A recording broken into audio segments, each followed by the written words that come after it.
Hello everyone, welcome back to Buried Files. Tonight we bring you 6 deeply disturbing true Halloween horror stories that will make anyone reconsider what October 31st truly awakens. These are not campfire tales or internet creepypasta, but documented encounters with forces that emerge when the veil between worlds grows thin. Each account has been meticulously compiled from police reports, witness testimonies, historical records, and first-hand survivor statements. From cursed Victorian costumes that possess their wearers to secret rural cults performing harvest rituals. From radio broadcasts originating from impossible frequencies to children who vanish into houses that should not exist. These stories reveal that Halloween horror extends far beyond plastic masks and fake blood. The evidence speaks for itself, and what happened to these 6 individuals cannot be explained by coincidence or imagination. If you appreciate thoroughly researched horror content that exposes the darkness lurking behind our most celebrated holiday, subscribe to Buried Files and activate the notification bell so you never miss our investigations into the unexplained. After listening to these chilling accounts, share your own Halloween encounters in the comments below. We read every response, and some of your stories may be featured in future episodes. Now turn off the lights, lock your doors, and prepare yourself as we uncover the 6 most disturbing true Halloween horror stories ever documented. Patricia had been collecting vintage Halloween decorations for close to 15 years. Not the mass-produced plastic stuff from big box stores, but the real deal from estate sales, antique shops, and online auctions. Her basement was filled with papier-mâché jack-o'-lanterns from the 1920s, tin noisemakers, crepe paper garlands, and German die-cut decorations that most people had never even heard of. She could identify the era of a Halloween postcard just by the printing style. She knew which manufacturers produced the most sought-after celluloid pieces, and she had connections with other collectors across the country who would alert her when something special hit the market. Her husband thought the hobby was eccentric but harmless. Her friends admired her curated displays every October, and Patricia herself felt a deep satisfaction in preserving pieces of history that would otherwise crumble in forgotten attics or end up in landfills. It was mid-September when Patricia walked into an estate sale in a town she had never visited before, about 40 minutes from her home. The house itself looked like it had not been updated since the 1960s, and when she asked the estate coordinator about Halloween items, the woman led her down into a basement that smelled of mildew and old cardboard. The concrete walls were lined with metal shelving units packed with boxes, and the single bare bulb hanging from the ceiling cast harsh shadows across everything. Patricia began sorting through boxes methodically, finding the usual assortment of modern decorations mixed with a few interesting pieces from the 1950s. And then the coordinator said something that made Patricia's pulse quicken. There was one more item, hanging in the back corner near the furnace. When Patricia saw the costume, she stopped breathing for a moment. It was hanging from a rusted pipe, and even in the dim light, she could see it was extraordinary. The fabric was aged silk, hand-stitched with seams so fine they must have been sewn by someone with incredible skill. The color pattern consisted of faded red and black diamonds, the classic Harlequin design, but the dye had aged into shades that no modern manufacturer could replicate. The pants and shirt were one piece, a full bodysuit that looked like it would fit someone around 5 feet 8 inches tall. Attached to the costume was a separate collar with 3 small bells, tarnished but intact. But it was the mask that truly captured Patricia's attention.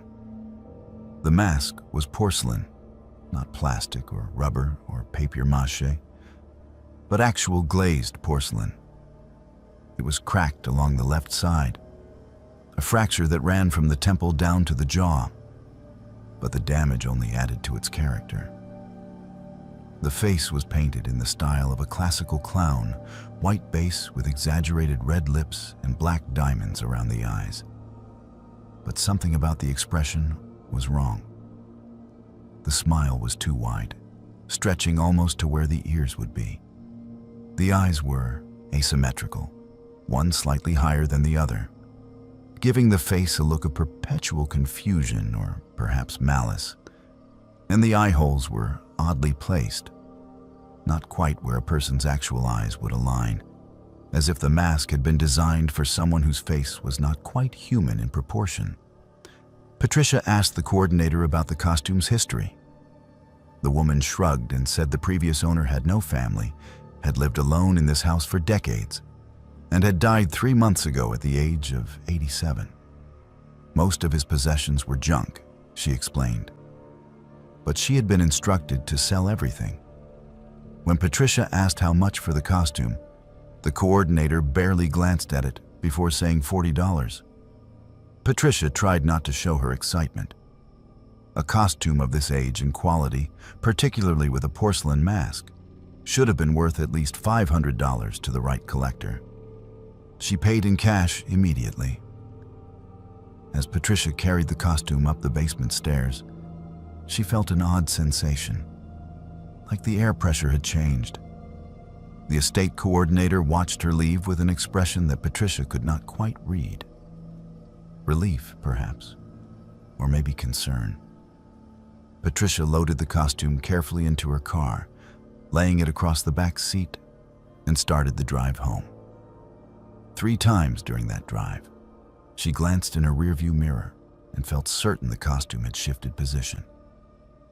But that was impossible. She had laid it flat. There was no way it could have moved on its own. At home, Patricia brought the costume down to her collection room, a finished section of the basement where she kept her most valuable pieces in a climate-controlled environment. She had a dressmaker's mannequin in the corner, and she carefully dressed it in the costume. The fabric slid over the mannequin easily, almost too easily, as if the costume wanted to be worn. Patricia adjusted the collar, positioned the mask, and stepped back to admire her acquisition. Even on the lifeless mannequin, the costume had a presence. It dominated the room. Patricia's husband came down to see what she had found, took one look at the costumed figure, and went pale. He told her it gave him the creeps. He told her there was something wrong with it. He told her she should get rid of it. Patricia laughed and accused him of being superstitious. But after he left, she stood alone in the collection room and felt, for just a moment, like the mask was watching her. She dismissed the feeling and went upstairs. Over the next 2 weeks, small things happened. Patricia would arrange the costume in a certain position, with the arms at specific angles, and return later to find the arms had moved. She would adjust the tilt of the mask, centering it on the mannequin's head, and come back to find it rotated slightly to the left, as if the figure were looking toward the door. The room temperature, which Patricia carefully monitored to protect her collection, would drop by 5 or 6 degrees whenever she spent time near the costume. Her cat, who normally loved exploring the basement, refused to enter the collection room. The animal would sit at the doorway, fur raised, hissing at something Patricia could not see. Patricia rationalized each incident. The house settled, causing vibrations that shifted the mannequin. The temperature fluctuation was probably a problem with the HVAC system. The cat was reacting to some smell in the old fabric. But the rationalizations became harder to maintain when Patricia started having dreams. In the dreams, she was watching herself sleep. But the perspective was wrong. She was viewing her own sleeping form from across the room, from about 6 feet off the ground, and she could not move. She could only watch. And in these dreams, she heard a voice, thin and reedy, like wind through a crack, whispering in a language she did not recognize. Halloween was approaching, and Patricia's friend was hosting an adult costume party with a vintage horror theme. Patricia immediately thought of the clown costume. It would be perfect. It would be the most authentic piece at the party, and she relished the thought of explaining its history to other guests. When she mentioned the idea to her husband, he objected immediately. He told her there was something wrong with that thing. He told her he was serious, that she should not wear it. Patricia felt a flash of irritation. She had paid for the costume. She had every right to wear it. And besides, it was just fabric and porcelain. There was nothing to be afraid of. On Halloween night, Patricia laid the costume out on her bed. Up close, she noticed details she had missed before. There were stains on the gloves, old stains that had faded to a brownish yellow. The fingertips were especially stained, and when Patricia looked closer, she realized the leather had been worn thin in those spots, as if whoever had worn the costume had clawed at something repeatedly. She pushed the thought away and began to undress. The moment Patricia pulled the costume on, something felt different. The fabric was cold against her skin despite the heated house. It fit perfectly, as if it had been tailored specifically for her body, which should have been impossible given that it was at least a century old and made for someone else. When she zipped up the back, she felt the material constrict slightly, hugging her form. She pulled on the gloves, and they sealed around her wrists tightly. Finally, she lifted the porcelain mask and positioned it over her face. The mask should not have fit. The eye holes were in the wrong place. But as Patricia held it against her face, the porcelain seemed to warm and soften, conforming to her features. She felt the inside of the mask pressing against her skin, and for a moment, she could not breathe. Then the sensation passed, and when she opened her eyes, she could see perfectly through the misaligned eye holes. She walked to the full-length mirror in her bedroom. For just a second, maybe less, she saw someone else staring back. Not a reflection wearing a costume, but someone else entirely. An older man with hollow eyes and a smile that was not a smile at all. His face was gaunt, his skin the color of old paper, and he was looking at her with an expression of recognition. Then Patricia blinked, and it was just her reflection again, dressed in the costume. Her husband appeared in the doorway and stopped dead. He went pale. He told her that her eyes looked wrong. Patricia turned to face him and asked what he meant. He stammered something about the light, about the angle. But he would not make eye contact with her. He told her one more time that she should not wear the costume. Patricia felt anger rise in her chest, hot and sudden.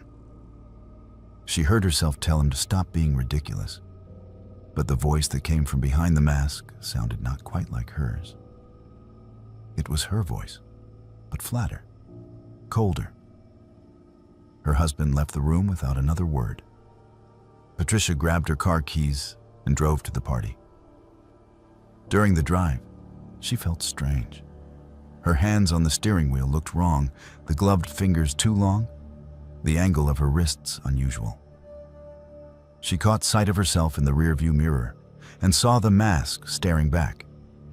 That too wide smile, those asymmetrical eyes.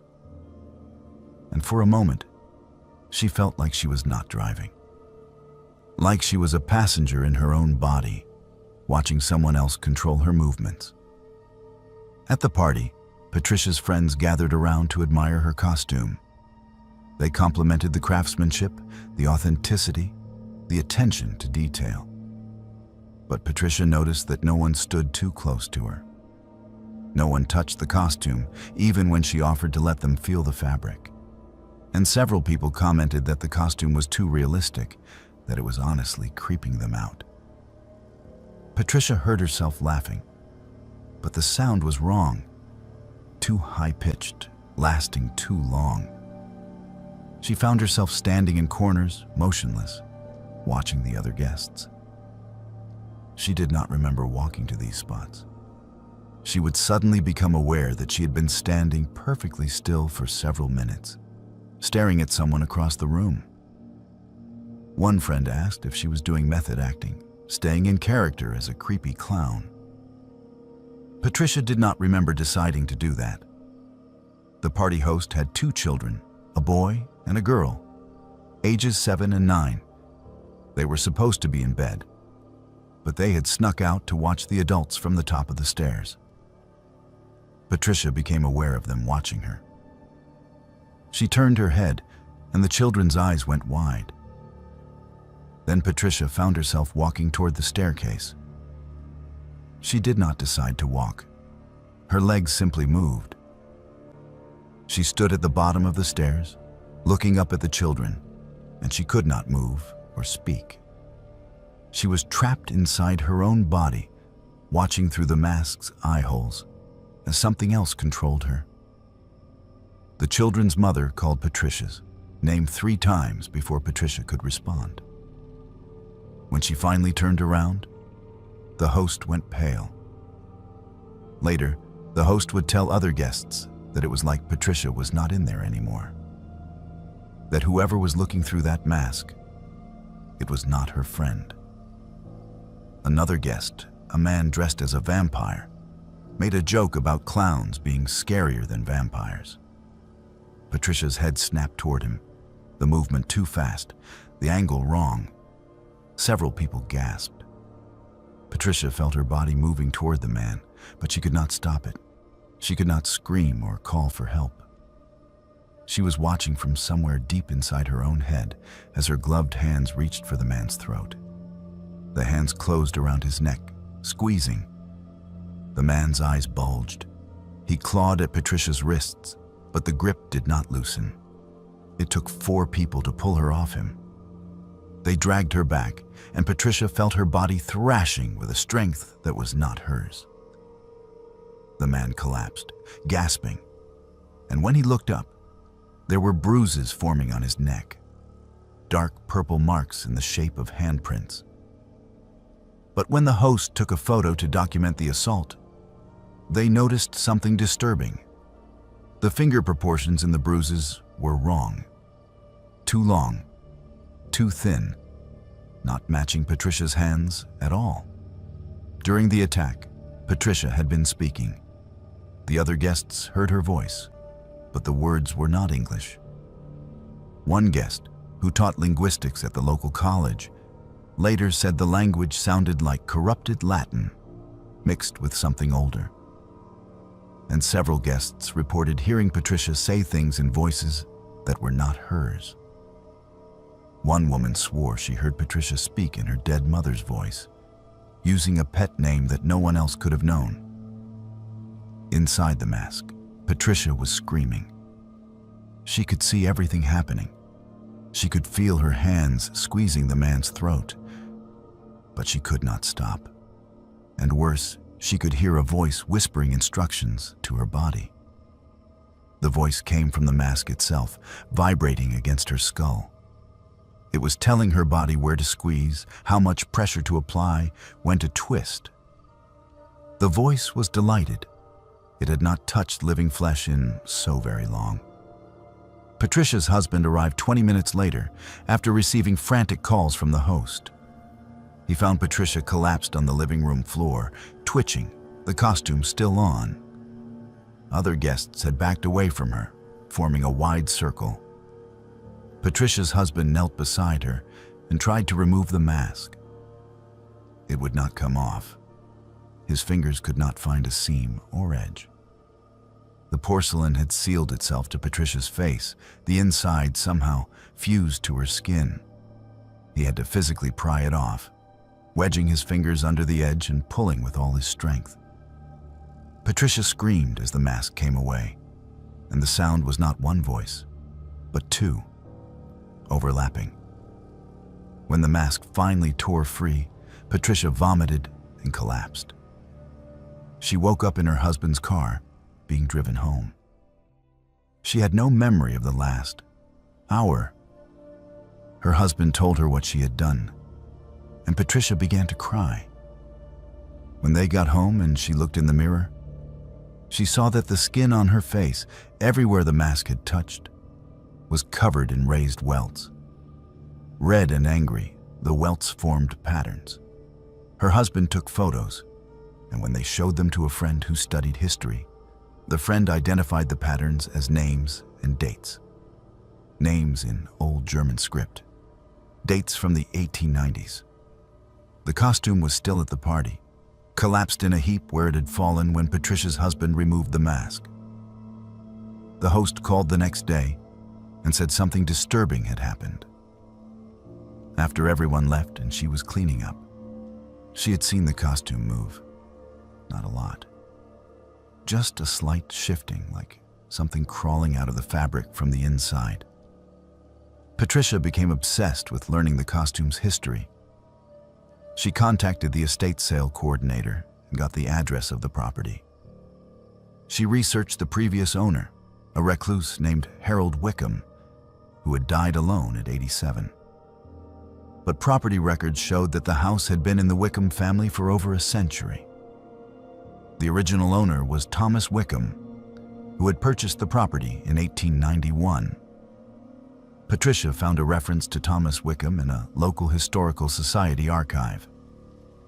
He had been a traveling circus performer, specifically a clown, known for an act that disturbed audiences even in that era. Newspaper clippings from 1893 described Wickham's performances. He would enter the stage in his costume and mask, and over the course of the act, his personality would completely change. He would become violent, aggressive, attacking members of the audience. Several people were seriously injured at his shows. After one performance, a child died under mysterious circumstances. The child had volunteered to join Wickham on stage, and during the act, the child collapsed.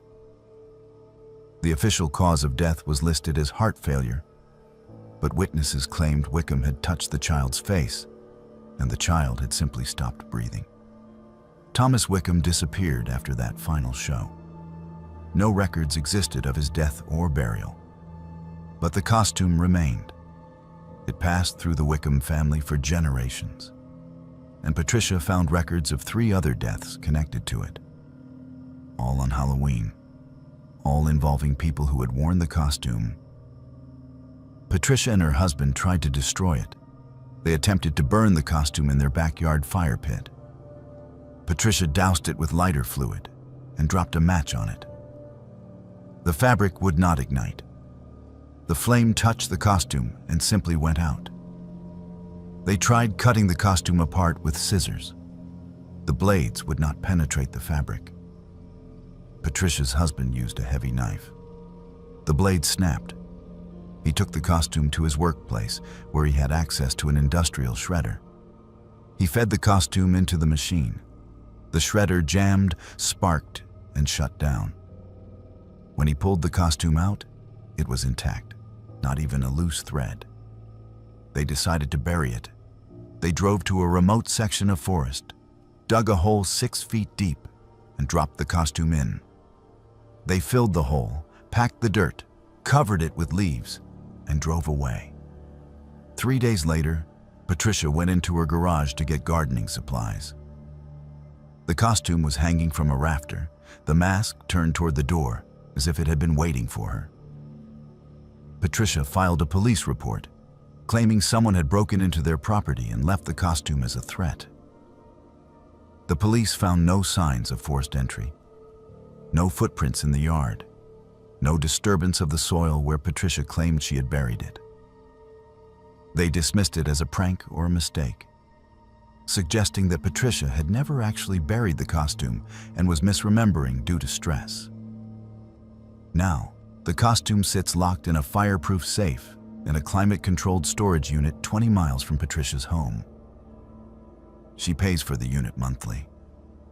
She has not opened the safe since the day she put the costume inside. But Patricia still has nightmares.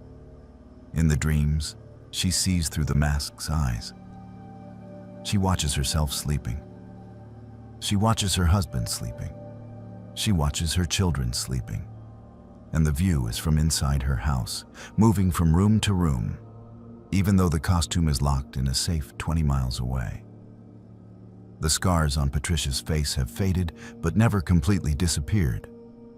Thin white lines form a pattern that dermatologists cannot explain. The pattern shifts slightly over time, the lines rearranging themselves into different configurations. On Halloween nights, the scars burn. And on Halloween nights, Patricia sees him in mirrors. Thomas Wickham, standing behind her, still wearing that smile, still wearing that costume, waiting. Patricia knows that one day, he will want the costume back. One day, he will want her to put it on again. And the most terrifying part, the part that keeps her awake more than anything else, is that some small piece of Patricia, some dark corner that the costume awakened, wants to wear it again too. She remembers the feeling of not being in control. She remembers the strength that flowed through her body. She remembers the voice whispering instructions, and in her weakest moments, she misses it. Detective James had worked missing persons for the county sheriff's department for 12 years, and Halloween was always the worst night of the year for calls. Parents panicked when kids were 5 minutes late, teenagers ran off to parties without telling anyone, and the sheer number of people in costumes made finding anyone nearly impossible. Most calls resolved within an hour. A child had wandered to a friend's house. A teenager had turned off their phone. By midnight, the panic subsided and families reunited. But the call that came in at 9:47 p.m. on October 31st was different. The mother's voice on the recording was not panicked. It was hollow. She kept repeating the same thing over and over. The house took her. The house on Blackwood Lane took my daughter. James arrived at the scene within 15 minutes. Blackwood Lane was a quiet cul-de-sac in one of the older neighborhoods, where houses sat on large lots with mature trees. The missing child was Emma Patterson, age 8, last seen trick-or-treating with her older brother Ryan, age 12. According to Ryan's statement, they had been working their way down the street together. Emma had run ahead to the last house at the end of the cul-de-sac.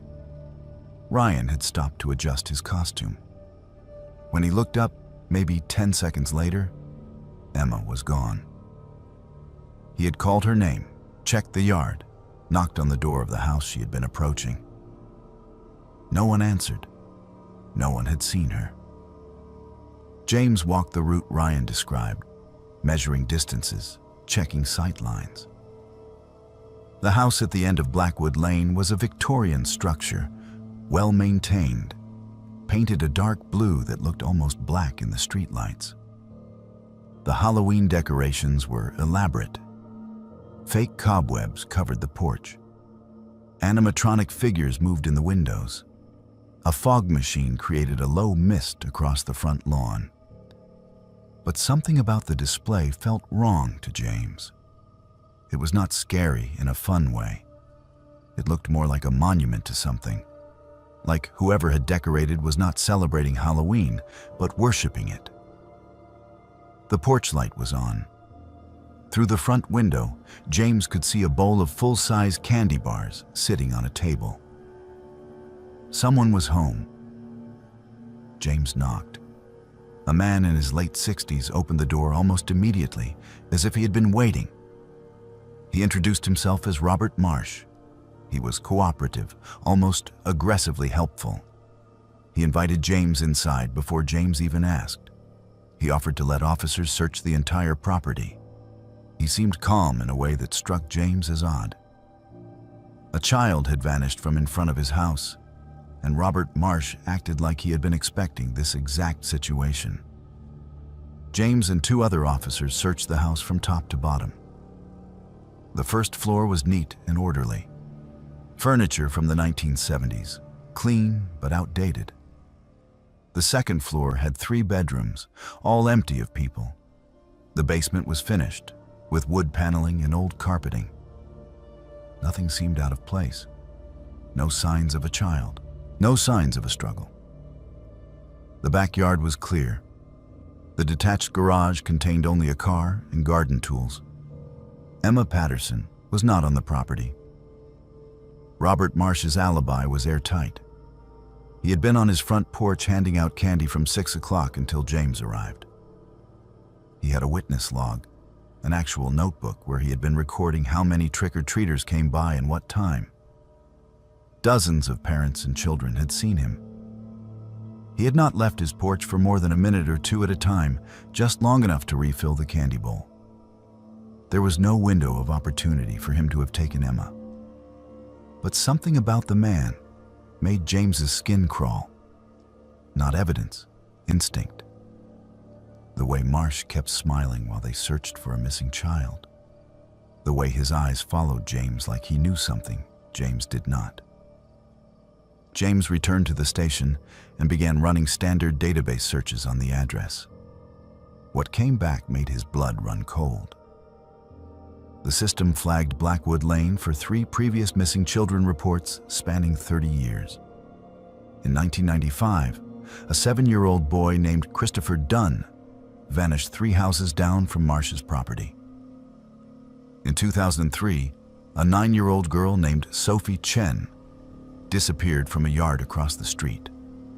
In 2011, an 8-year-old boy named Marcus Webb was last seen on the same block. All 3 disappearances occurred on Halloween night. None of the children were ever found.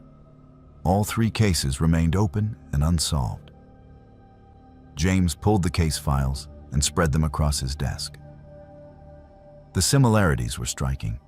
All 3 children had been with siblings or friends when they vanished. All 3 disappeared in a matter of seconds when their companion looked away. All 3 were described by parents as trusting, friendly children who would approach strangers without fear. And all 3 vanished within a 200-yard radius of Robert Marsh's house. James checked property records. Robert Marsh had purchased the house in 1988. He had been living there during all 4 disappearances, including Emma's. James returned to Marsh's house the next day with his partner, Detective Sarah Chen. They asked Marsh about the previous cases. Marsh admitted he remembered them. Terrible tragedies, he said. He had almost moved because of the memories. But the house was his home. He had every right to stay. When James pointed out the pattern, 4 children in 32 years, all on Halloween, all within sight of his house, Marsh's expression did not change. He said it was a coincidence. The neighborhood had a lot of children. Statistically, more incidents would occur in areas with higher child populations. James asked where Marsh had been during each previous disappearance. Marsh smiled. "Right here," he said, handing out candy. Just like last night. Dozens of witnesses every time. James could check, and James did check. For each Halloween when a child vanished, neighbors confirmed seeing Robert Marsh on his front porch for hours, never leaving, always visible. The man had a perfect alibi for every single incident. James could not let it go. His lieutenant warned him about becoming obsessed, but James pulled all 4 cold case files and took them home. He studied them late into the night while his wife slept. He created timelines, mapped locations, analyzed patterns. He contacted the original investigators on the older cases. 2 were retired. 1 was dead. The retired detectives both said the same thing. They had suspected Marsh but could never prove anything. There was no evidence, no probable cause. No judge would sign a search warrant based solely on proximity. James began driving past Marsh's house during off-duty hours. He parked down the street and watched. Marsh had odd habits. He gardened at night, working under floodlights in his backyard. He received no visitors. Delivery trucks would arrive, and Marsh would insist on unloading items himself, never allowing workers into his property. James noticed that the house had unusually extensive ventilation for a structure built in 1920. There were vents and exhaust fans that seemed out of place on a Victorian home. James requested building permits for the property. The records showed that Marsh had made extensive basement renovations in 1994, the year before Christopher Dunn disappeared. Marsh had sealed off a section of the original foundation and built new concrete walls. The work had been done without permits, before the county required them for that type of renovation. There was no violation and no grounds for an inspection. 3 weeks after Emma's disappearance, James received a call from an elderly woman who refused to give her name. She would only agree to meet in person at a coffee shop in the next town over. When James arrived, he found a woman in her 80s, frail but sharp-eyed. She told him she lived in the house adjacent to Robert Marsh. She had been his neighbor for 40 years, and she had seen things. The woman explained that she kept journals, detailed notes about her daily observations. It was a habit from her career as a librarian. She had noticed strange lights from Marsh's basement windows at night, always on Halloween. She had heard sounds that did not make sense, like children laughing or crying, but muffled, as if coming from underground. And she claimed she had seen children in Marsh's house after they supposedly disappeared. James asked for specifics. The woman opened one of her journals to an entry dated November 2nd, 1995. She had written about seeing movement in Marsh's basement window the night after Christopher Dunn vanished. A small shadow, child-sized, moving past the glass. In 2003, she noted hearing what sounded like a young girl calling for help, voice faint, coming from the direction of Marsh's property.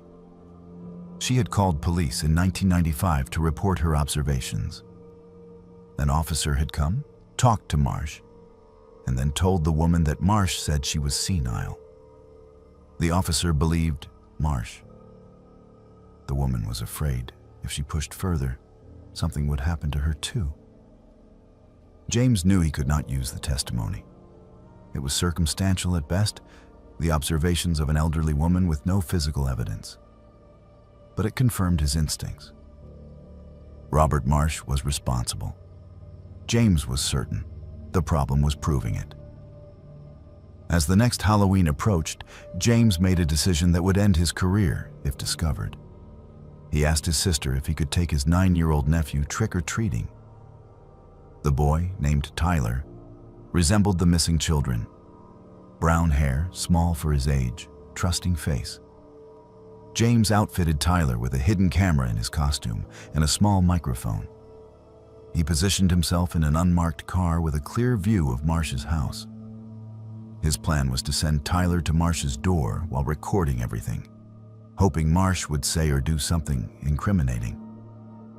On Halloween night, James watched as Tyler approached Marsh's porch. Marsh opened the door with his usual smile. He complimented Tyler's costume. He dropped a full-size candy bar into Tyler's bag. They had a brief, pleasant conversation about the weather and how many trick-or-treaters had come by. Then Tyler thanked him and walked away. Nothing happened. Tyler returned to James's car safely. The recording showed nothing but a friendly old man handing out candy. James's partner found out about the unauthorized operation and reported it to their lieutenant. James was suspended for 2 weeks without pay and given a formal written warning. One more violation and he would be terminated. His wife was furious. His sister would not speak to him. James had risked everything and accomplished nothing. 1 week after his suspension ended, James's cell phone rang at 2 a.m. The number was unlisted. When James answered, Robert Marsh's voice came through the line. Marsh asked James to come to his house alone. He said he wanted to clear the air. James knew it was a trap of some kind, but he also knew this might be his only chance. He notified his partner, wore a wire, and drove to Blackwood Lane. Marsh was sitting on his front porch despite the cold November weather. He gestured for James to sit in the chair beside him. Then he spoke. He told James that he knew what James thought. He knew James believed he was responsible for the missing children, and he wanted James to understand something. James would never prove it. James would never find evidence. James would never get a warrant, because Marsh was smarter. He had been doing this longer than James had been alive. Then Marsh said something that made James's blood freeze. "Those children came to me willingly. They wanted the candy. They wanted to see inside. And once they crossed that threshold, well, they never leave." Marsh smiled. James reached for his recording device to confirm it was capturing this confession. The device was dead. The battery had been full when James arrived, but now it showed no power. Marsh laughed. "Even your technology betrays you on my property," he said. "This house protects me. It always has." James sat in his car outside Marsh's house afterward, gun in his lap, considering his options. He could go back inside and shoot Marsh, claim self-defense. But that would not bring back the children. It would not give the families closure. And if Marsh was telling the truth about the house protecting him, maybe killing Marsh would not even end it. James called the FBI cold case unit and requested a federal review. An agent came, interviewed Marsh, searched public records, and concluded there was insufficient evidence for federal involvement. 1 year after Emma Patterson vanished, James stood on Blackwood Lane on Halloween night. Robert Marsh was on his porch, bowl of full-size candy bars visible through the window, children in costumes streaming past. And at 9:52 p.m., 5 minutes after Emma had disappeared the year before, a call came through. A 6-year-old boy named Daniel Garcia was missing, last seen on Blackwood Lane. James ran to Marsh's house. Marsh was still on his porch, surrounded by witnesses who confirmed he had not moved. Marsh smiled at James, did not say a word, did not have to. That smile said everything. James searched for Daniel all night. He brought in cadaver dogs. He got a warrant based on the new disappearance and tore through Marsh's property for 3 days straight. They found nothing. Robert Marsh died 2 years later. Natural causes, heart attack in his sleep. He was 71 years old. When the estate went to auction, James bought the property with money from his retirement account. He quit the sheriff's department and spent the next 6 months tearing down every wall. He excavated the entire basement. He ripped apart the foundation. He brought in ground-penetrating radar. He dug up the backyard. He demolished the garage. He found nothing, no bodies, no evidence, no trace of 5 missing children. The house was condemned and demolished. The lot sat empty, but James still goes there. Every Halloween night, he stands in the spot where Marsh's porch used to be. And sometimes, late at night when the street is empty, he hears children laughing. Not from any particular direction, from the ground itself. And James knows that 5 children vanished on Blackwood Lane over 33 years. He knows their secret is still buried somewhere, deeper than he could dig, in a place that Robert Marsh took to his grave. And James knows that whatever Marsh did, whatever agreement he made, whatever evil he served, it did not die with him. Because the house may be gone, but every Halloween, children still disappear in this county. Different streets, different circumstances. But always Halloween, always between 9:45 and 10 p.m. Always while a trusted adult was nearby. James keeps a map on his wall. Red pins mark every child who has vanished on Halloween in the county over the past 40 years. The pins form a pattern. They radiate outward from where Marsh's house once stood, like something spreading, like something growing. And James understands now that he never had a chance of stopping it, because whatever collected children on Blackwood Lane is older than Robert Marsh. Marsh was just its servant, just its caretaker, and it is still collecting. John had been hosting the overnight radio slot at WKRX for 7 years.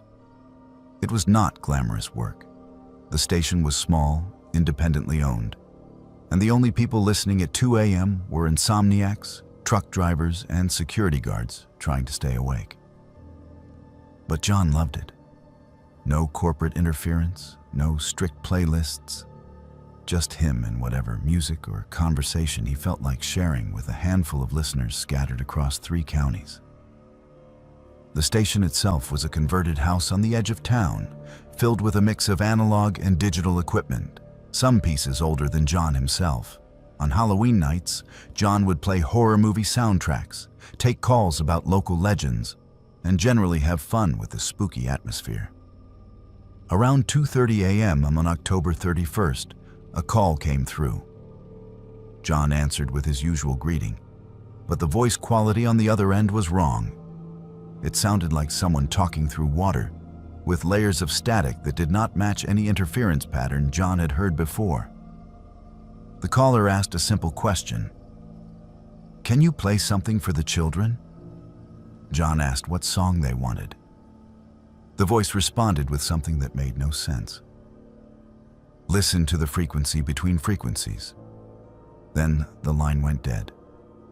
John made a joke on air about Halloween bringing out the weirdos and moved on to the next song. But during the commercial break, he noticed something odd. The analog VU meters on his mixing board were moving, showing input activity, despite no source being active. John checked his equipment. No microphone was hot, no line was open. But the meters continued to dance, showing signal coming from somewhere. John began scanning frequencies, trying to locate the source of the interference.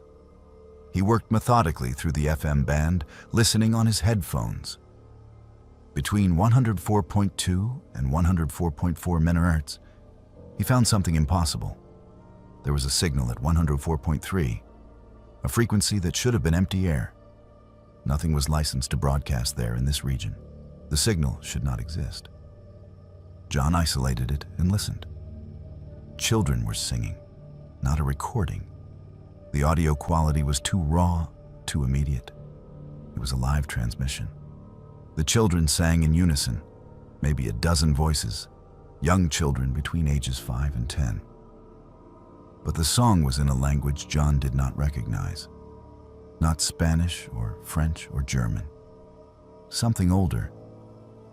The melody was simple but unsettling, with intervals that felt wrong, notes that created dissonance even when the children sang in harmony.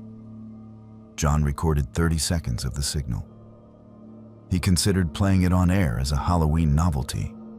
Mysterious transmission, spooky children singing in an unknown language, perfect for the night. But before he could cue up the recording, another call came through. This time, a woman's voice, terrified and urgent. She begged him not to play their broadcast. She said if he let them through, they would spread. She told him the children were not children. They were echoes, dead frequencies trying to become real again. She said her brother had played their broadcast on Halloween in 1987. His station burned down that night. 7 people died. The call dropped before John could ask questions. He searched online for radio station fires in 1987 and found an incident report. WLMT in Ohio had burned down on October 31st, 1987. 7 fatalities, including the overnight DJ. The cause was never determined. Witnesses reported hearing screaming from the speakers, even after the building was engulfed in flames. Fire investigators found the transmitter was still broadcasting when they arrived, despite the electrical system having failed. John told himself it was an interesting story, but likely a coincidence. He decided to play just a brief clip of the children's song as a Halloween bit, something to entertain the handful of people still listening at this hour. He queued up the recording, opened his microphone, and made a light comment about mysterious Halloween transmissions. Then he hit play. The 30-second clip aired, and immediately, every phone in the building started ringing. Not just the station lines. John's personal cell phone rang. The production studio phone rang. Even an old disconnected rotary phone in the back office, the one that had not been hooked up to anything in years, started ringing. John answered the station line. Screaming poured through the speaker. He hung up and answered his cell phone. Children laughing, the same laughter from the broadcast. He answered the back office line, heavy breathing, close to the microphone. In the studio, equipment began malfunctioning. The lights flickered. Analog gear that required physical contact to operate started moving on its own. The turntable in the corner spun up despite being unplugged. Tape decks ejected tapes and loaded them backward. And the broadcast, the children's song, continued playing on a loop despite John having stopped it. The audio fed through all channels simultaneously. The volume increased beyond normal limits, the speakers distorting with the intensity. John tried to regain control. He pulled faders down. The audio continued. He cut power to the mixing board. The audio continued. He ran to the transmitter room and threw the main breaker, killing power to the entire building. For 3 seconds, silence. Then the emergency generator kicked on by itself, though John had not activated it. The broadcast resumed, louder than before. Text messages flooded John's phone. Listeners reported radios in their homes turning on by themselves, all tuned to WKRX. People 2 states away, far beyond the station's normal range, claimed they were receiving the broadcast. Car radios locked to the frequency and would not change stations. One message read, "My daughter woke up speaking words from the song. She does not know that language. She is 4 years old, and she will not stop singing it." A text arrived from an unknown number. It identified the sender as Richard Keller, a retired FCC broadcast engineer. The message explained that what John had played was not a recording. It was a trap. In 1952, an experimental station had broadcast a children's chorus on Halloween night. The next day, every child in the chorus was found dead. No marks on the bodies, no explanation. The station director claimed the children kept singing after death, that the broadcast never actually stopped, that it was searching for a way back. The FCC had buried the report and sealed the frequency. John frantically searched FCC archives on his phone. He found references to Project Resonance, a classified experiment from 1953 involving psychic broadcasting. The project had attempted to record dying children's consciousness during their final moments to study what the researchers called consciousness transmission. The project was terminated when all subjects died simultaneously during the first test. Official reports stated all recordings were destroyed. The studio filled with the sound of footsteps. Small footsteps. Children's footsteps. John was alone in the building, but he heard them clearly. Running in the hallway, skipping in the next room, standing just outside the studio door. Security camera feeds on his monitor showed small figures moving through the station. Child-sized shadows that should not be there. John locked the studio door. The doorknob began to turn from the outside. The broadcast continued across all frequencies, despite John having cut power to every system. He could hear the children's voices coming from equipment that was not even connected. The sound emerged from the walls themselves. And then John heard something that froze him in place. The children were whispering his name. Not singing it, whispering it. Dozens of small voices sang John over and over. Monitor screens throughout the studio flickered and displayed faces. Children's faces, but distorted. Eyes too large, taking up half the face. Mouths open too wide, showing too many teeth.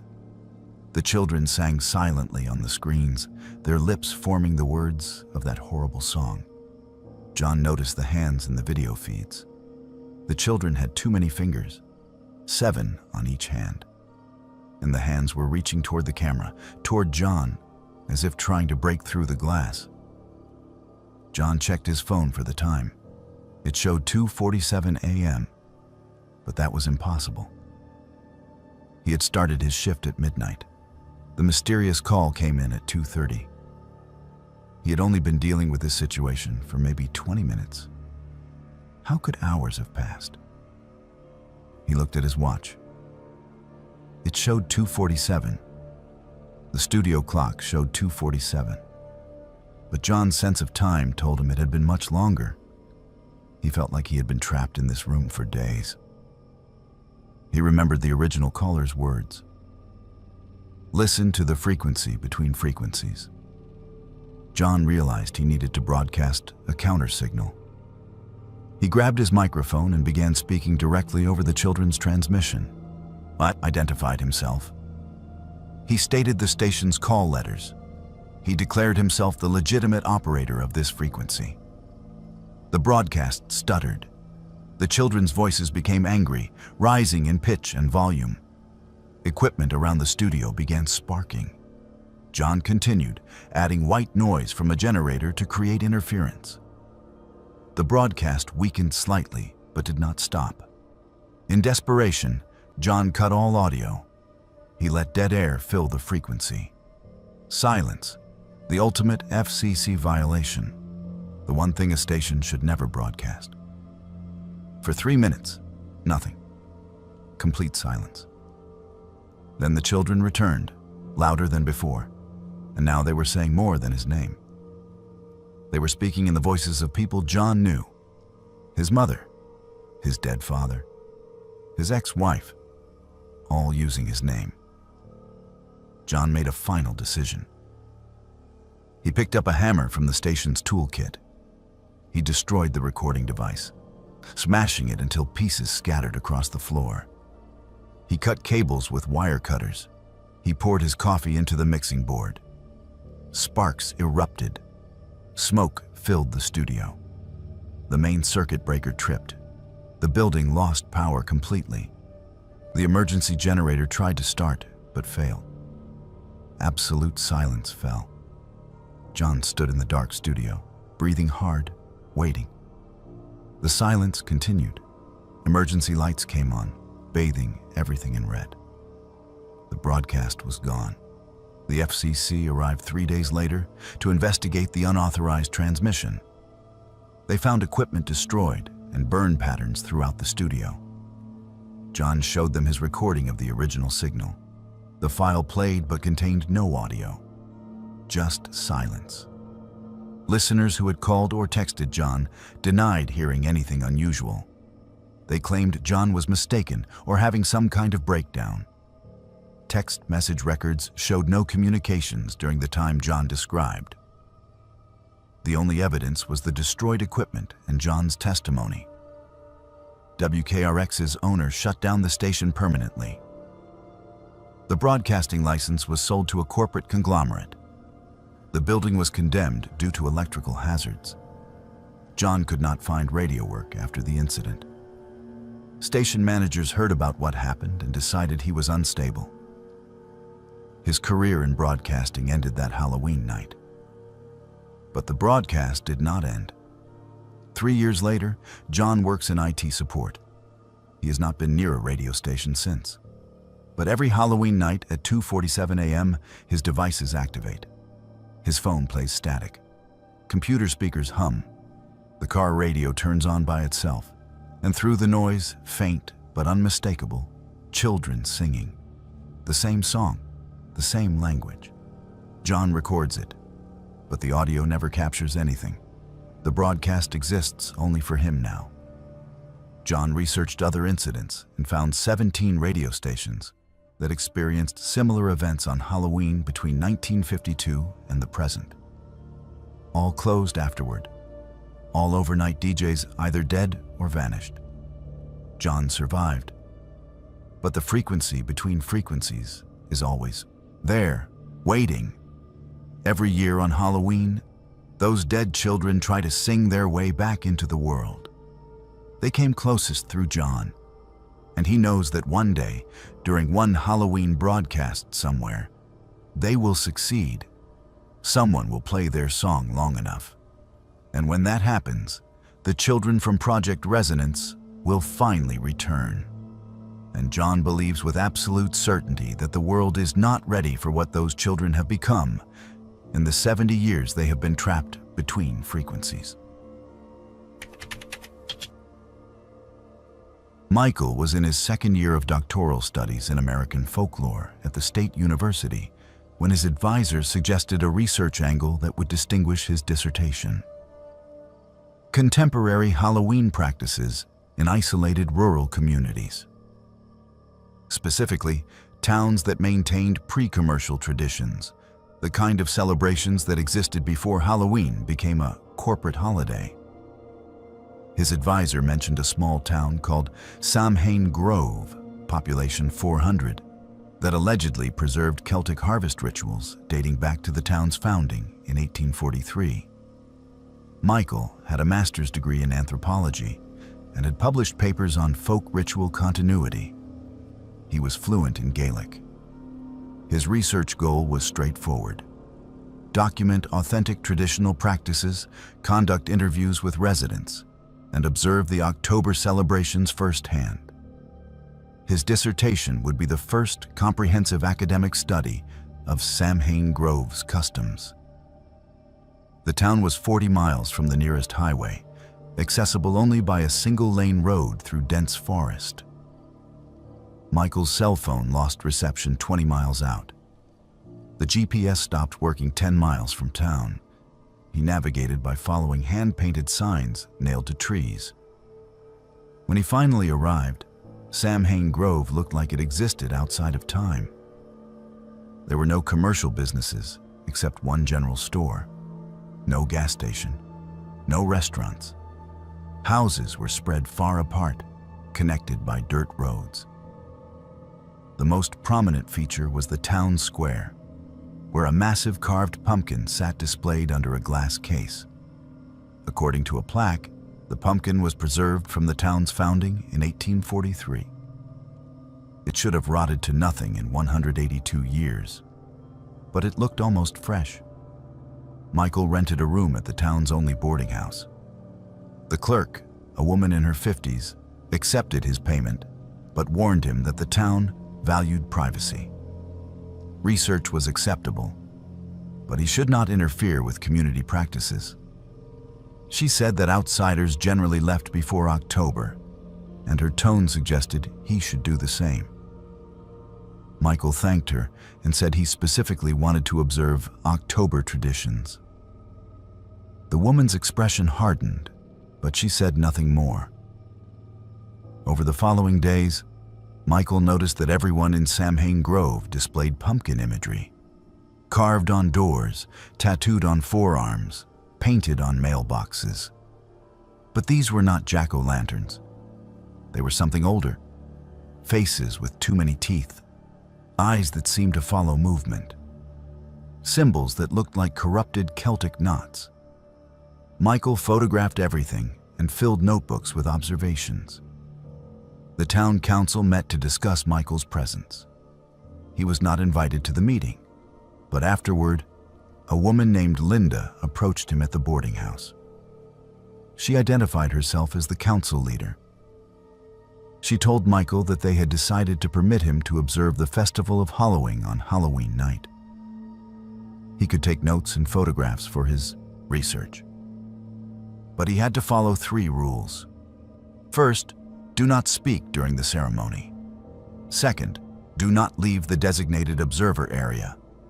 Third, destroy all photographs before leaving town. If he violated these rules, there would be consequences.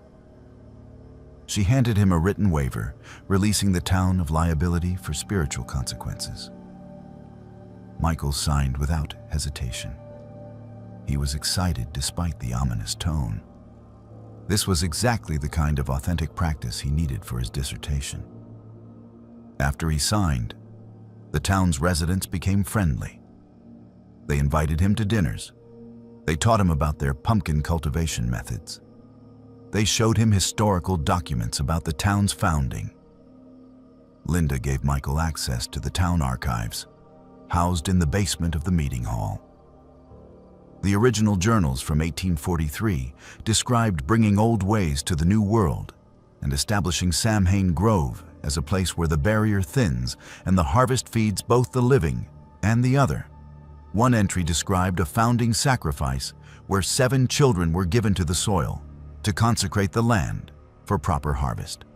Subsequent entries detailed annual rituals, each requiring an offering of innocence on Halloween to keep the bargain with what sleeps beneath.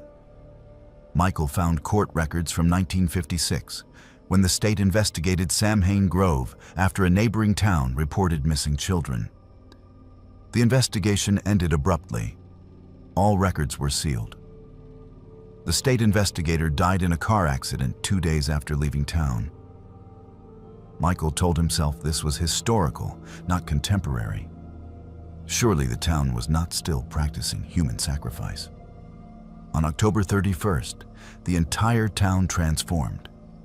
Every resident participated in preparations.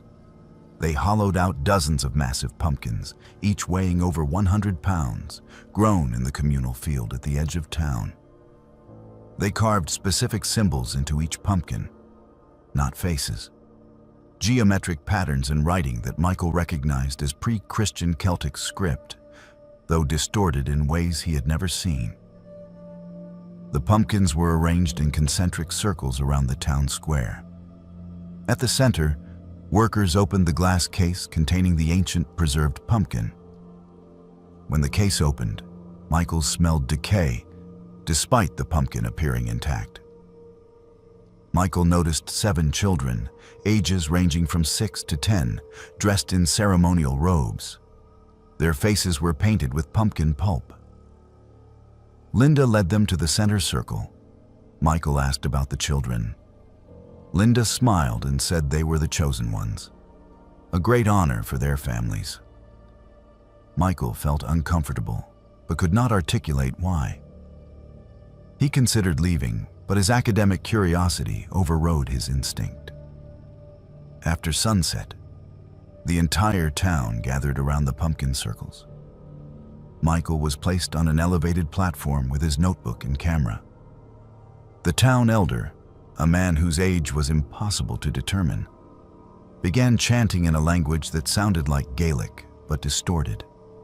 The community joined the chant.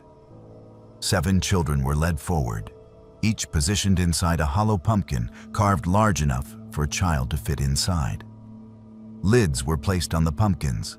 The chanting intensified. The pumpkins began to pulse, visibly expanding and contracting like lungs breathing. Michael photographed this, his hands shaking. Vines emerged from the soil and wrapped around the pumpkins. The children inside began screaming. The community continued chanting, showing no reaction to the screams. The elder approached each pumpkin and poured black liquid through the carved mouths. Michael recognized the smell. Blood mixed with something fermented. The vines dragged the pumpkins with the children still inside them beneath the soil. The ground swallowed them completely. The children's screams became muffled, then silent. The ground stopped moving. The chanting continued for another 30 minutes. Michael tried to leave the platform, violating the second rule. Town members who seemed to appear from nowhere immediately restrained him. The ground where the pumpkins disappeared began moving again. 7 shapes emerged. Pumpkin-like objects covered in soil and pulsing with internal movement. The pumpkins cracked open. 7 figures stepped out. They had the children's body shapes, but their faces were gone, replaced with carved pumpkin features cut directly into their flesh. Eyes, nose, and mouth carved into living tissue that glowed with internal orange light. The town members bowed. The figures walked among the community, touching people's heads. Where they touched, people wept with joy. Linda approached the restrained Michael and whispered an explanation. He was witnessing the hollowing. The 7 children gave their faces so the harvest spirit could walk among them for one night. Tomorrow morning, the children would return to normal. Mostly. The spirit remembers them always and protects the town's crops. Every generation provides 7 volunteers. It is a great privilege. The elder approached Michael's platform. He said that observers become participants when outsiders witness the hollowing. Michael had agreed to spiritual consequences in the waiver. Now he must contribute to the harvest. Town members dragged Michael to the center circle and forced him to his knees before the ancient preserved pumpkin. One of the carved-faced children approached and placed hands on Michael's face. Michael felt intense burning. He tried to scream, but no sound emerged. The child's touch left carved patterns on Michael's face. Shallow cuts forming a pumpkin's eyes and mouth. Not deep enough to scar permanently, but deep enough to bleed. Town members collected Michael's blood in a bowl and poured it into the ancient pumpkin. The pumpkin's interior glowed briefly. Linda told Michael he was harvest-marked now. He could not speak of what he witnessed. If he tried, the mark would activate and he would feel what the children felt. Complete hollowing. Michael woke in his boarding house bed the next morning. His face was bandaged. He had no memory of returning. He went to the town square in daylight. No evidence of the ritual remained. The pumpkins were gone. The ground was undisturbed. The 7 children played normally in the street, faces intact, laughing. Michael approached them and asked if they remembered the ceremony. The children looked at him blankly and said they had a normal Halloween, trick-or-treating and everything. Michael checked his camera.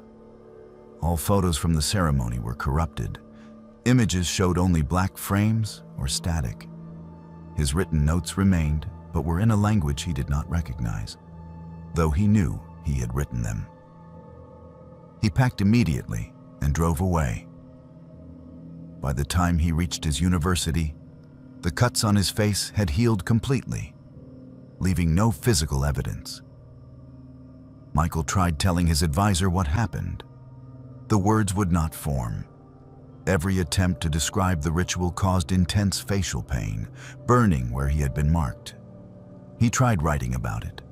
His hand cramped and refused to complete sentences. He attempted recording audio testimony. His voice distorted and the recorder malfunctioned. He switched dissertation topics and never mentioned Samhain Grove again. Every Halloween since that night, Michael experiences the same thing. At sunset on October 31st, his face burns. The carved pattern reappears on his skin, visible only to him in mirrors, glowing faint orange from within. He hears 7 children singing in that distorted language. He smells pumpkin rot. He tastes blood. The mark fades by November 1st, but it always returns. Michael is 43 now. That night in Samhain Grove happened 17 years ago. He has never returned to that town. He has never successfully spoken about what happened. And sometimes, late on Halloween nights, he wonders how many other researchers carry similar marks. How many people have witnessed the festival of Halloween and been silenced. Michael knows Samhain Grove still performs the ritual every year. He knows 7 children are chosen, and he knows with terrible certainty that some traditions should not be preserved. But traditions do not die when they are fed. They grow, and one day, Samhain Grove's harvest will spread beyond one small town. One day the pumpkins will demand more faces, And when that happens, Michael will feel it in his carved flesh. He will be summoned back. Because once harvest marked, one is never truly free. One is part of the crop, and eventually the harvest claims all it touches. William and Linda had lived in their suburban neighborhood for 8 years. They knew all their neighbors, attended block parties, and their 2 kids played with every other child on the street. Halloween was Linda's favorite holiday, and every year she went all out with decorations, carved multiple pumpkins, and prepared full-size candy bars for trick-or-treaters. Their house was the most popular on the block, with lines of kids waiting on the porch some years. The neighborhood was safe, family-friendly, with no history of crime. Houses sat close together with good street lights illuminating every corner. On October 31st at 6:30 p.m., the doorbell rang. William answered. A boy stood on the porch, approximately 10 years old, dressed as a skeleton. The costume was realistic, with glow-in-the-dark bones painted on black fabric. The boy carried an orange plastic pumpkin bucket. He did not say trick or treat. He just stood silently, holding out his bucket. William dropped in a candy bar and complimented the costume. The boy did not respond. He turned and walked away. William noticed unusual details about the encounter. The boy had arrived alone. No parent was visible on the street. William had not heard him approach, despite the porch boards creaking under any weight. The boy's face was oddly pale, possibly makeup. When the boy turned away, William noticed the costume was old-fashioned, not the current year's style. The fabric looked aged. Linda asked who was at the door. William described the skeleton boy. Linda checked their neighborhood directory. No children that age lived on their street. The youngest kids were William and Linda's own, ages 7 and 9. The oldest was a teenager. There was no 10-year-old boy in the neighborhood. At 7:15 p.m., the doorbell rang again. William answered. The same skeleton boy stood there, holding out his bucket. William was confused. He asked if the boy had already come by. The boy did not respond. William gave him another candy bar. The boy walked away. At 7:58 p.m., the doorbell rang again. The same boy. Same silent request. William asked where his parents were. The boy stared without speaking. William gave him candy and watched as the boy walked into the darkness between streetlights and seemed to vanish. At 8:33 p.m., the boy returned. William refused to answer the door this time. He watched through the window. The boy stood on the porch for a full 5 minutes, motionless, then walked away. Linda thought William was playing a prank. She said she would answer the door next time. At 9:07 p.m., the doorbell rang. Linda opened the door. The same skeleton boy stood there. Linda gave him candy and asked how many times he had come by. The boy spoke for the first time, his voice flat and distant. He said he was still trick-or-treating and had to finish his route. Linda asked where he lived. The boy pointed at William and Linda's house. He said he lived here. William and Linda conferred inside. The boy claimed their house was his home. They checked the property's history. They had purchased it 8 years ago from an elderly couple who had lived there for 43 years. The house was built in 1967. William called the previous owners, now in assisted living, and asked if they knew about a boy or if a child had died on the property. The previous owners said there had been no deaths in the house during their time. But the people before them, there had been a tragedy in the 1970s. The owner did not know the full story. Linda searched county death records. She found an entry. David Hatcher, age 10, died October 31st, 1978. The address matched their house. Cause of death was listed as hit by car while trick-or-treating. He died at the scene, 1 block from home.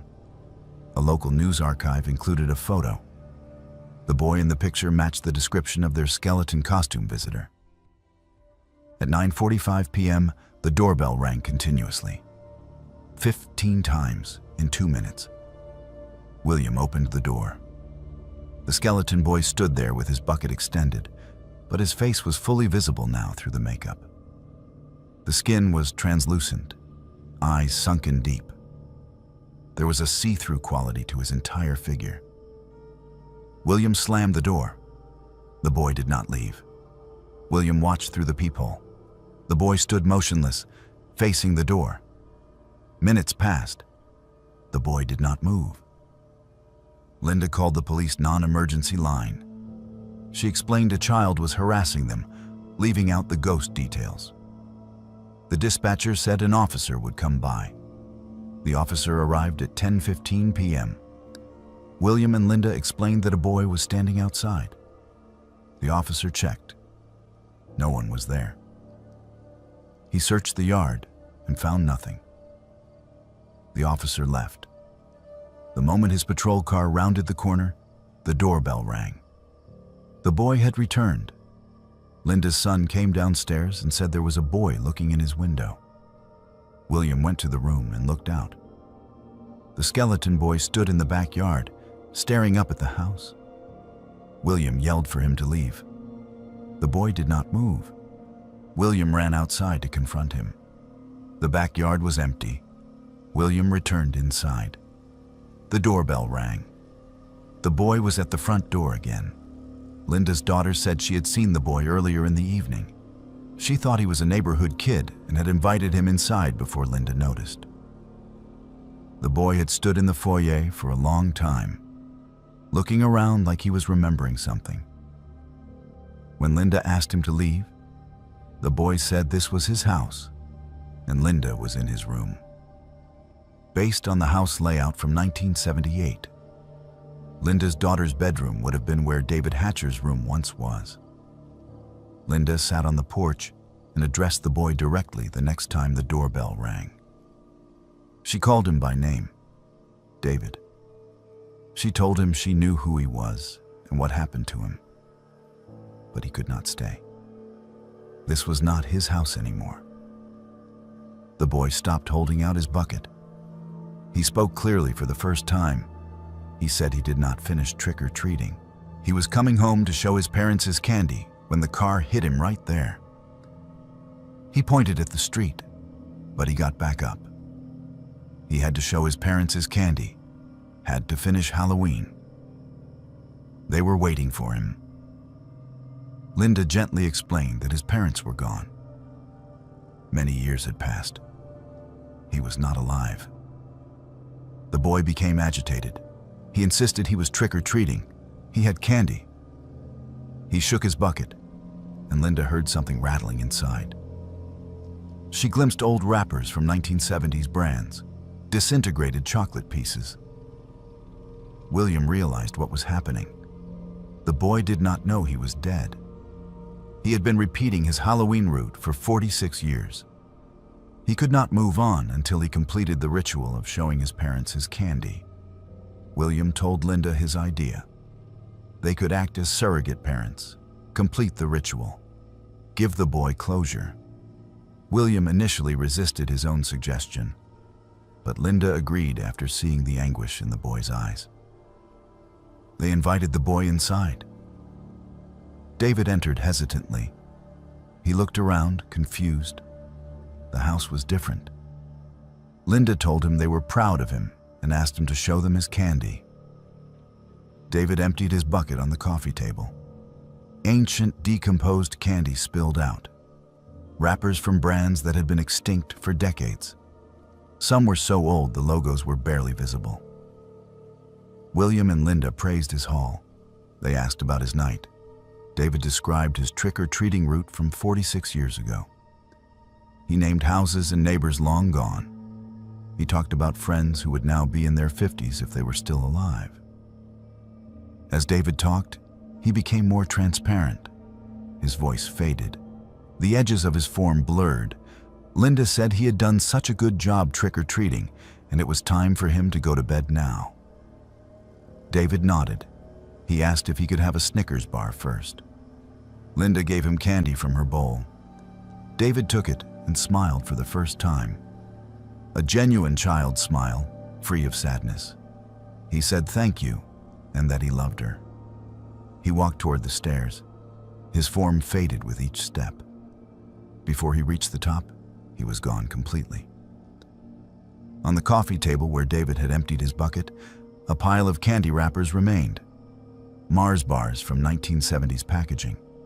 Bonkers candy discontinued in the 1990s. Wacky wafers, all aged and decayed. William photographed them. He touched one. The wrapper crumbled to dust. By morning, all the wrappers had disintegrated into fine powder. William contacted the local historical society and asked about David Hatcher. They confirmed the incident. David had been trick-or-treating with friends on Halloween 1978. He ran ahead of the group, excited to get home and show his parents his candy. A car struck him 1 block from his house. The driver never saw him in his dark costume. David died on the street while his friends screamed for help. His parents arrived moments after. They never recovered from the loss. They moved away within a year. The house was sold to another family. David's parents both died in the early 2000s. They were buried together in the town cemetery. William and Linda visited David's grave. The headstone was small and weathered. The inscription read, "David Hatcher, beloved son, 1968-1978. May his joy be eternal." They left a full-size Snickers bar on the grave. When they returned a week later, the candy bar was gone. Not taken by animals, simply gone, as if someone had accepted the gift. William and Linda have lived in their house for 5 more years since that Halloween. David has never returned. The doorbell does not ring unexpectedly. There are no faces in windows, no footsteps in empty rooms. But every Halloween, Linda leaves a full-size Snickers bar on the porch before bringing in the candy bowl for the night. And every Halloween morning, the Snickers bar is gone. They tell themselves animals take it, but they know better. David stops by once a year on his eternal trick-or-treating route to visit the people who gave him peace, to visit the surrogate parents who told him it was okay to stop searching, to visit the house that was once his home and finally let him rest. Mary had been a licensed clinical psychologist for 19 years, specializing in trauma and grief counseling. Her practice was in a quiet office building in a mid-sized city, and she maintained a reputation for helping clients work through the most difficult experiences of their lives. She was methodical, evidence-based, and deeply skeptical of anything that could not be explained through psychology or neuroscience. She did not believe in the supernatural. She believed in the power of the human mind to create narratives that explain traumatic experiences. And she was good at helping people separate reality from the stories their trauma had created. On October 29th, a new client named James called her office requesting an emergency appointment. He said he had been referred by another therapist who could no longer help him. Mary's receptionist checked the schedule. Mary had one opening on October 31st at 7 p.m., her last appointment of the day. James said he would take it. His voice sounded strained, desperate. The receptionist noted that he specifically asked if Mary would be willing to stay late, past sunset. Mary confirmed she would stay as long as necessary. She had handled crisis interventions before. This would be no different. James arrived exactly at 7 p.m. on Halloween night. He was in his early 40s, well-dressed but disheveled, with dark circles under his eyes, suggesting he had not slept in days. He sat down in Mary's office and immediately asked if she believed in curses. Mary gave her standard response. She believed in psychological phenomena that people sometimes interpreted as curses. Intrusive thoughts, anxiety, trauma responses, obsessive-compulsive patterns. All of these could feel like being cursed, but were actually treatable conditions. James nodded as if he had expected that answer. Then he told his story. 3 years ago, he had attended a Halloween party at a friend's estate. The friend was wealthy and eccentric, interested in occult history. The party had a theme: authentic Victorian spiritualism. The house was decorated with period-appropriate items: seance tables, spirit boards, mourning photography, post-mortem daguerreotypes. Among the decorations was an antique mirror, approximately 4 feet tall, framed in black wood with carved symbols. James said the host explained the mirror's history during the party. It had belonged to a Victorian-era medium named Eleanor Vance, who claimed she could communicate with the dead through reflections. According to the story, Eleanor would have clients look into the mirror on All Hallows' Eve, when the veil between worlds was thinnest, and the mirror would show them their deceased loved ones. But something went wrong during a seance in 1891. A client looked into the mirror and saw something that was not their loved one, something that had been waiting on the other side. The client went mad and died within a week. Eleanor Vance sealed the mirror and warned that it should never be used on Halloween night again. James told Mary that he had been drunk at the party. He thought the story was entertaining fiction. Around midnight, on a dare, he stood in front of the mirror. He looked at his reflection. For a few seconds, nothing happened. Then his reflection smiled at him. He had not smiled. His reflection had smiled independently. Mary interrupted and offered a rational explanation. Alcohol impairs perception and judgment. The mirror was old, possibly warped, which could distort reflections. The lighting at a party creates shadows and movement that the brain interprets as meaningful.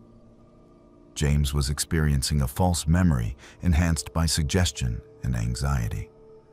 This was textbook psychology. James continued as if Mary had not spoken. After that night, things changed. He started seeing his reflection behave differently than his actual movements. Small things at first, a delay of half a second, a slight difference in facial expression, then more obvious discrepancies. His reflection would move when he stood still, would face different directions, would appear in mirrors even when James was not standing in front of them. Mary took notes and suggested a neurological evaluation. Visual hallucinations could indicate various conditions: migraines, seizures, even brain tumors. James needed medical testing, not therapy. James said he had been tested: MRI, CT scan, full neurological workup. Everything came back normal. 6 different doctors found nothing wrong. The incidents escalated, James explained. His reflection started appearing in other reflective surfaces: windows, car mirrors, phone screens, even puddles of water. And the reflection was changing. It looked like him, but different. Thinner, paler. The eyes were wrong, darker, with a predatory quality. The smile was too wide, and worst of all, the reflection was trying to communicate. It would mouth words, would press its hands against the glass from the inside as if trying to break through. Mary suggested this was a manifestation of dissociation, possibly depersonalization disorder. The feeling that one's reflection is separate from oneself is a documented psychological phenomenon. James was not experiencing anything supernatural. He was experiencing a treatable mental health condition. James reached into his bag and pulled out his phone. He opened the camera app and set it to selfie mode. He held the phone so both he and Mary could see the screen. James's face appeared in the camera view. Normal. Then James turned the phone slightly angling it to show his reflection in the office window behind him. In the window's reflection, James's face was different. The expression was wrong. The eyes were too dark. And as Mary watched, the reflection smiled while James's actual face remained neutral. Mary felt a chill but maintained her professional composure. She suggested it was a trick of light, a camera artifact, a problem with the phone's lens.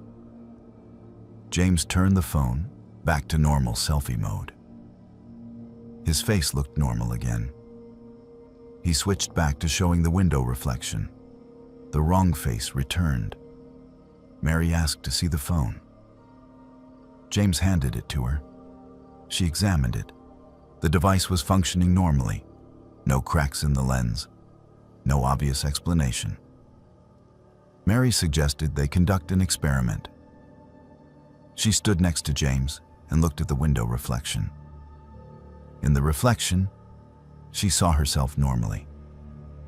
But James's reflection beside her had that wrong expression, that too wide smile, those dark eyes. Mary looked directly at James. His actual face was neutral, concerned, normal. She looked back at the reflection. Still wrong. She closed her eyes, counted to 5, opened them. The reflection had not changed.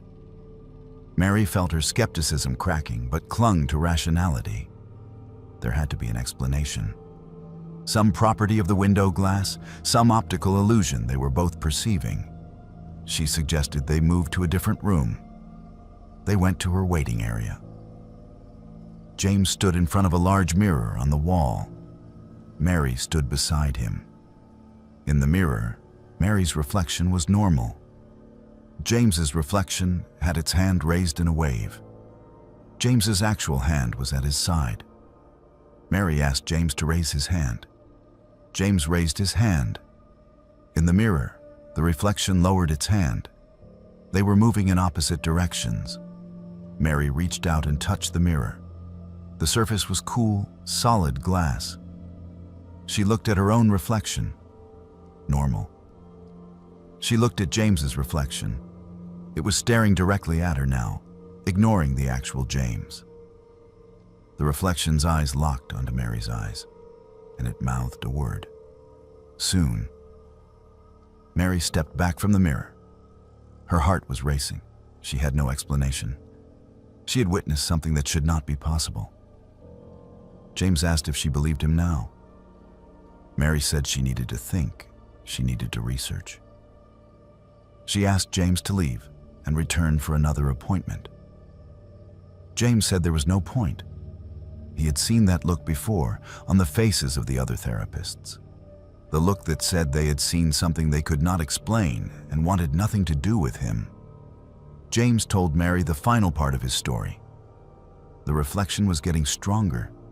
It could hold its independence for longer periods. And 3 days ago, on October 28th, James woke up unable to move. He was paralyzed in bed, but he could see. And in the bedroom mirror across from his bed, his reflection was moving freely. It got out of the bed in the reflection. It walked around the reflected room. It stared at James's paralyzed body and laughed silently. After 10 minutes, James could move again. The reflection was back to normal. James said he knew what was happening. The thing in the mirror was getting ready to switch places. On Halloween night, when the veil is thinnest, it would complete the exchange. James would be trapped in the mirror world, and the reflection would take his place in reality. He had come to Mary hoping a therapist could help, but he realized now that no one could stop what was coming. He was telling Mary as a warning, do not look in mirrors on Halloween night. Do not let your reflection catch you unaware. James stood to leave. Mary asked what he would do. James said he had one option left. If he destroyed every reflective surface in his home, covered every window, avoided every mirror, he might survive the night. he was going home to seal himself in a room with no reflections. No glass, no metal, no water, no screens. He would sit in darkness until November 1st. And he would pray that the thing in the mirror could not reach him without a surface to cross through. Mary tried to convince James to stay. She could call a colleague, arrange a psychiatric evaluation, get him help. James said there was no help. He had consulted priests, paranormal investigators, occult experts, everyone he could find. They all said the same thing. Once the mirror claims you, there is no escape. The only chance is to deny it access on Halloween night. James left. Mary sat in her office, shaking. She looked at her reflection in the window. Normal. She looked away and took deep breaths. She told herself there was a rational explanation she had not yet discovered. She would research optical illusions, perceptual disorders, shared hallucinations.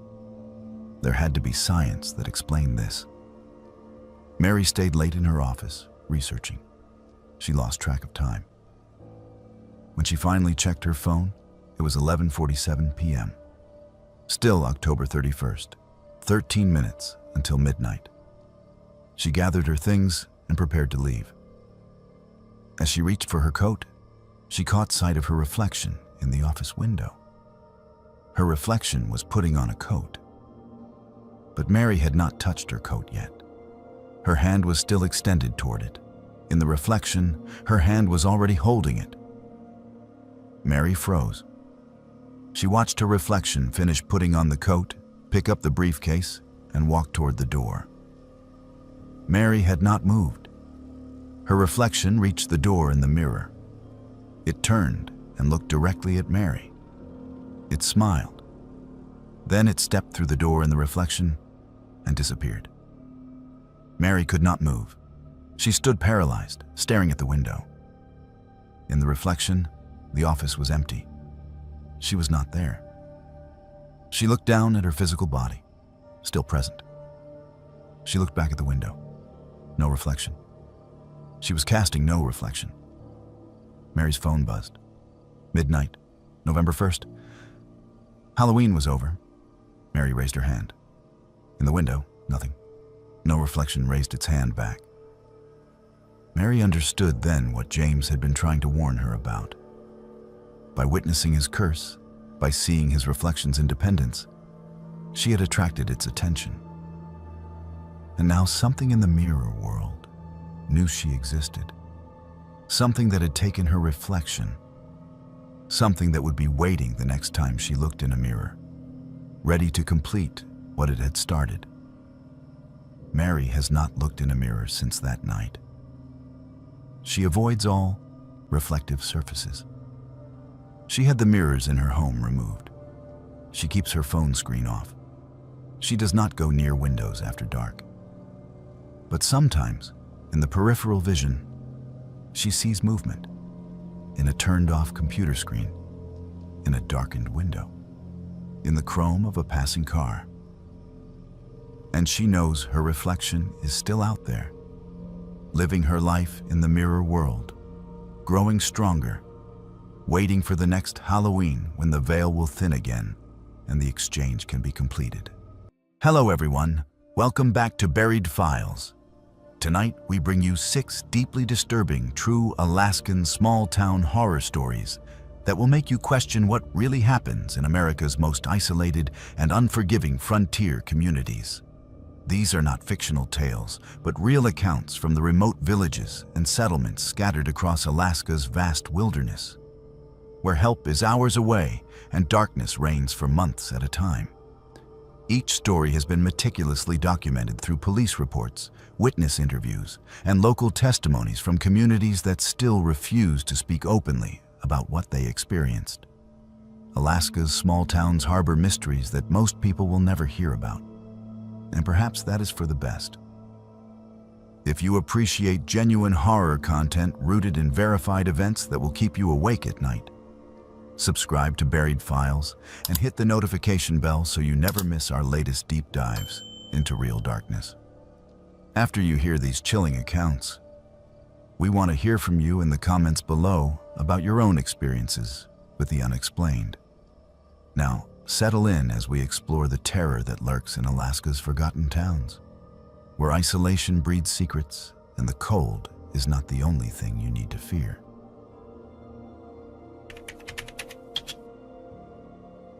In late September of 2019, Catherine Morrison arrived in the small Alaskan town of Coldwater, a remote community of barely 300 residents located 90 miles from the nearest highway and over 200 miles from Anchorage. She had accepted a teaching position at the town's only school, a single building that housed grades kindergarten through 12. Catherine thought this would be her fresh start, a place where she could escape the chaos of her divorce and the suffocating memories of her failed marriage in Seattle. She believed that a small town would offer her peace, simplicity, and a chance to rebuild her life in a place where nobody knew her past. She had no idea that within 3 months, she would witness something that would make her question everything she thought she knew about human nature and the secrets that isolated communities can hide. The town of Coldwater sat in a valley surrounded by dense spruce forests and jagged mountains that seemed to block out the sun even during the brief daylight hours of autumn. The population consisted mostly of families who had lived there for generations, supplemented by a handful of workers at the nearby fishing processing plant that operated seasonally. There was one general store, one church, a volunteer fire department, and a small clinic staffed by a rotating nurse practitioner who flew in twice a week. The town had no police department. The nearest Alaska state trooper was stationed over an hour away by float plane, weather permitting. Catherine arrived on a chartered bush plane that landed on a gravel airstrip just outside town. The pilot, a weathered man in his 60s named Tom, helped her unload her bags and gave her a long look before he spoke. He told her that Coldwater was a good town full of good people, but it was not a place for outsiders who asked too many questions. Catherine laughed nervously and told him she was just there to teach, nothing more. Tom nodded slowly and said that was probably for the best. Then he climbed back into his plane and left her standing there with her suitcases, watching as the aircraft disappeared into the gray sky. The school principal, a woman named Margaret Chen, who had lived in Coldwater for 15 years, picked Catherine up in an old pickup truck and drove her to a small cabin on the edge of town. Margaret explained that the cabin came with a teaching position and had been empty since the previous teacher left abruptly the year before. Catherine asked why the teacher had left, but Margaret's expression hardened and she said only that some people were not cut out for the isolation. The cabin was modest but clean, with a wood stove for heat, a generator for electricity, and a well for water. Margaret showed Catherine how everything worked, handed her a list of emergency contacts, and reminded her that school started in 2 days. Before she left, Margaret paused at the door and told Catherine that if she noticed anything unusual in town, it was best to mind her own business and focus on her students. Catherine found the comment strange, but attributed it to small-town eccentricity. The first few weeks passed without incident. Catherine threw herself into her work, teaching a combined class of 15 students ranging from 6th to 8th grade. The children were quiet and well-behaved, almost unnaturally so. They rarely spoke unless spoken to and seemed uncomfortable making eye contact with her. When Catherine asked them questions about their families or their lives outside school, they gave short, careful answers that revealed almost nothing. She noticed that several of the students had bruises on their arms and legs. But when she brought this up with Margaret, the principal told her curtly that life in rural Alaska was hard and children got bumps and scrapes from outdoor work. Catherine wanted to press the issue but remembered Margaret's warning about minding her own business. It was in mid-October when Catherine first noticed the meetings. Every Thursday evening, she observed trucks and snowmobiles arriving at the old community center, a weathered building near the center of town. Dozens of adults filed inside, and the meetings lasted for hours. No children ever attended. Catherine asked one of her students, a 12-year-old girl named Emma, what the Thursday meetings were about. Emma's face went pale, and she said quietly that it was just boring town council stuff that kids did not need to worry about. But the fear in Emma's eyes suggested something very different. Curiosity got the better of Catherine one Thursday night in early November. The temperature had dropped below zero, and darkness came early, with only 4 hours of weak daylight. She bundled up in her parka and walked through the snow-covered streets toward the community center. Light glowed from the windows, and she could hear voices inside, though she could not make out the words. Catherine approached quietly and peered through a gap in the curtains covering one of the windows. What she saw made her blood run cold. The entire adult population of Coldwater seemed to be packed into the room, standing in concentric circles around something in the center. Catherine could not see what they were looking at, but their faces were eerily calm, almost blank. At the front of the room stood a man she recognized as Robert Hayes, who owned the general store. Robert was speaking in a low, rhythmic voice, and the crowd was responding in unison with words Catherine could not understand. It sounded like a chant or prayer, but in no language she had ever heard. Then the crowd parted slightly, and Catherine saw what was in the center of the circle. It was a teenage boy, perhaps 16 or 17, sitting in a chair with his head bowed. Catherine recognized him as David, one of her student's older brothers. His wrists were bound to the arms of the chair with thick rope. As Catherine watched in horror, Robert approached David with something in his hand that gleamed in the lamplight. It looked like a knife. Catherine's instinct was to scream, to bang on the window, to do something to stop whatever was about to happen. But a hand suddenly clamped over her mouth from behind, and another hand gripped her arm with brutal strength. A voice whispered in her ear, low and urgent. It was Margaret. The principal hissed that Catherine needed to be silent and come with her right now if she wanted to live through the night. Terror overrode Catherine's impulse to fight, and she allowed Margaret to pull her away from the window and drag her quickly through the dark streets back toward her cabin. Once inside, Margaret locked the door and closed all the curtains before turning to face Catherine. Her expression was a mixture of anger and genuine fear. Margaret told Catherine that she had just made the biggest mistake of her life by going to that window. She explained that Coldwater was not like other towns, that it had traditions that went back generations, long before Alaska was even a state. These traditions were what held the community together through the brutal winters and the isolation that drove other settlements to extinction. Margaret would not explain exactly what the traditions were, but she made it clear that outsiders who discovered them did not leave Coldwater alive. Catherine's mind was reeling. She demanded to know what they were doing to David, whether they were going to hurt him. Margaret's face softened slightly, and she said that David had volunteered, that it was considered an honor in the community. She told Catherine that the boy would be fine, that the ritual was not what it looked like. But Catherine did not believe her. She had seen the fear in David's eyes, the ropes binding him to the chair, the knife in Robert's hand. Margaret sat down heavily in one of the cabin's wooden chairs and rubbed her face with both hands. She told Catherine that she had a choice to make. She could pretend she had never seen anything, continue teaching, and never speak of this again. If she did that, she would be safe. The community would consider her ignorant and harmless.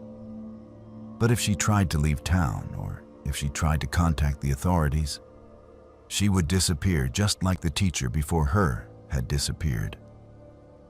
Margaret's voice was flat and matter-of-fact when she said this, and that made it all the more terrifying. Catherine asked what had happened to the previous teacher. Margaret stood up and walked to the door, her hand on the knob. She turned back and said that the woman had been found in the woods 3 miles outside town in the middle of winter, frozen to death. The official report said she had gotten lost during a walk and succumbed to hypothermia. But Margaret knew the truth. The teacher had seen a Thursday meeting and had tried to hike out of town to reach the highway. They had followed her on snowmobiles, taken her clothes, and left her to die in the darkness and the cold. It was meant to look like an accident, and to everyone outside Coldwater, it did. Margaret left without another word, and Catherine stood alone in her cabin, shaking uncontrollably.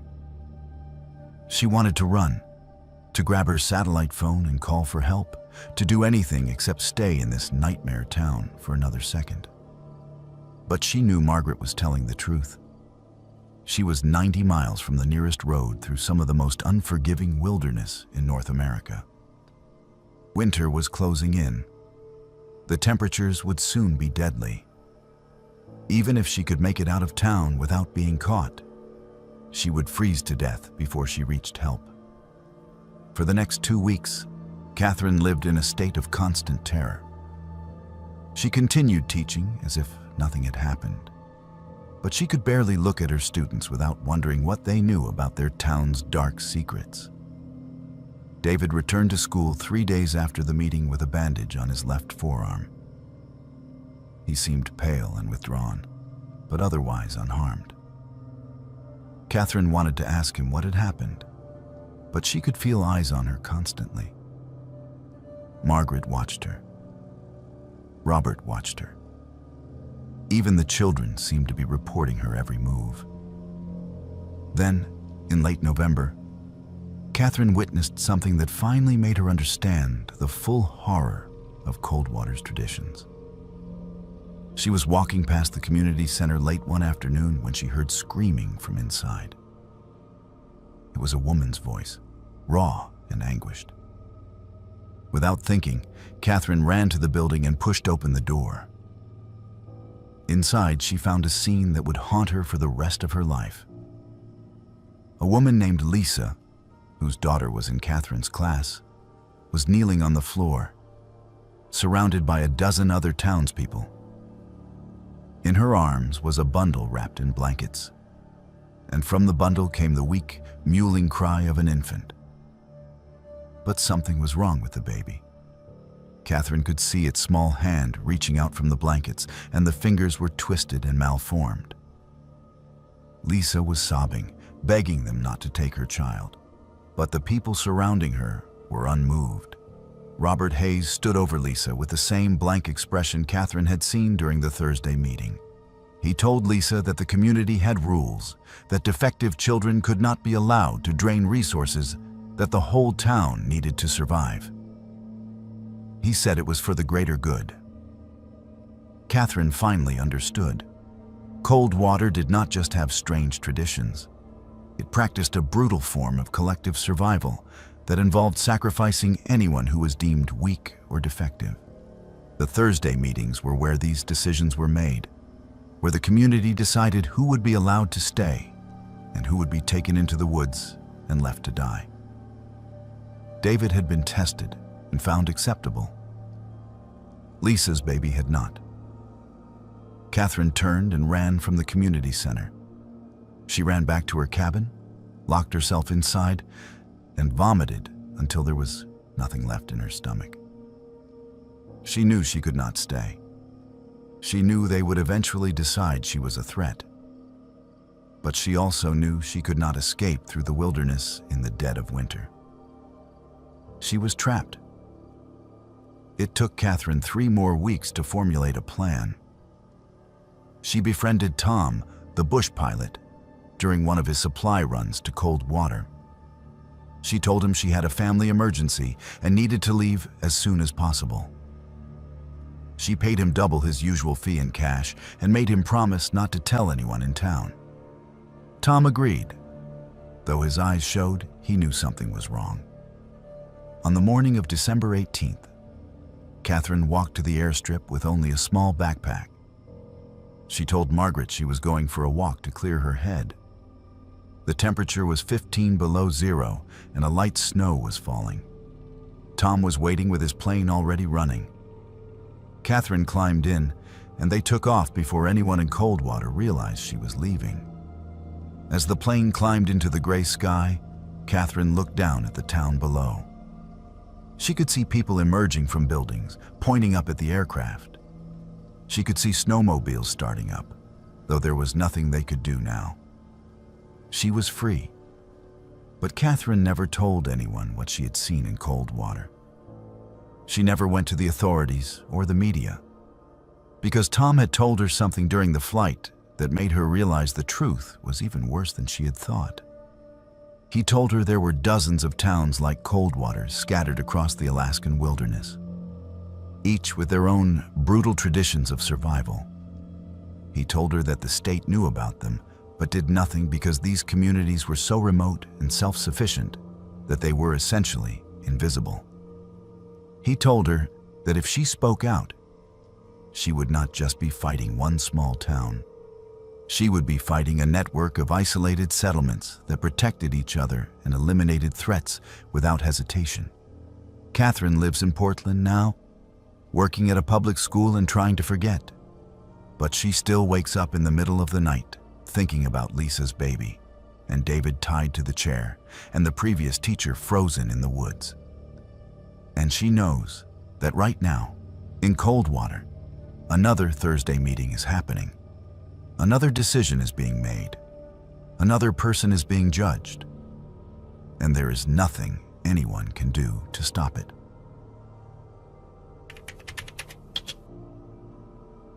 Jason Caldwell arrived in the small Alaskan town of Birch Creek on June 14, 2021, with a plan to spend 3 weeks photographing the summer wilderness for a travel magazine based in Denver. He was 28 years old, an experienced outdoorsman who had hiked through national parks across the western United States. And he had been dreaming of an Alaska trip for years. Birch Creek, with a population of just under 400 people, was supposed to be his base camp for exploring the surrounding mountains and rivers. The town sat 40 miles from the nearest paved road, accessible only by bush plane or a treacherous dirt track that was impassable for half the year. Jason thought the remoteness would make for better photographs, more authentic content that had not been captured 1,000 times before. He had no way of knowing that he would never leave Birch Creek alive, and that his disappearance would become one of the most disturbing unsolved mysteries in modern Alaskan history. Jason checked into the Birch Creek Lodge, the only accommodation in town, run by a husband and wife team named Frank and Susan Morrison. The lodge was a rustic 2-story building with 8 rooms, a small restaurant on the first floor, and a bar that served as the social center for locals and the occasional tourist. Frank was a large man in his 50s, with a thick beard and a gruff manner, while Susan was quieter, more watchful. They welcomed Jason cordially enough and gave him a room on the second floor overlooking the main street, which consisted of a general store, a post office, a fuel depot, and a handful of houses. For the first week, everything went exactly as Jason had planned. He spent his days hiking into the wilderness with his camera equipment, photographing the endless forests of black spruce and white birch, the crystal clear streams teeming with salmon, and the mountains that rose up in every direction like ancient sentinels. He returned to the lodge each evening tired but exhilarated, uploading his photos to his laptop and writing notes for his article. He ate dinner in the lodge restaurant and occasionally had a drink at the bar, where he made small talk with the locals who gathered there. They were friendly in a reserved way, answering his questions about hiking trails and wildlife, but never volunteering much information about themselves or the town. On June 20th, Jason mentioned to Frank that he wanted to hike to a place called Raven's Gorge, a narrow canyon about 8 miles north of town that was supposed to have spectacular waterfalls. Frank's expression changed instantly.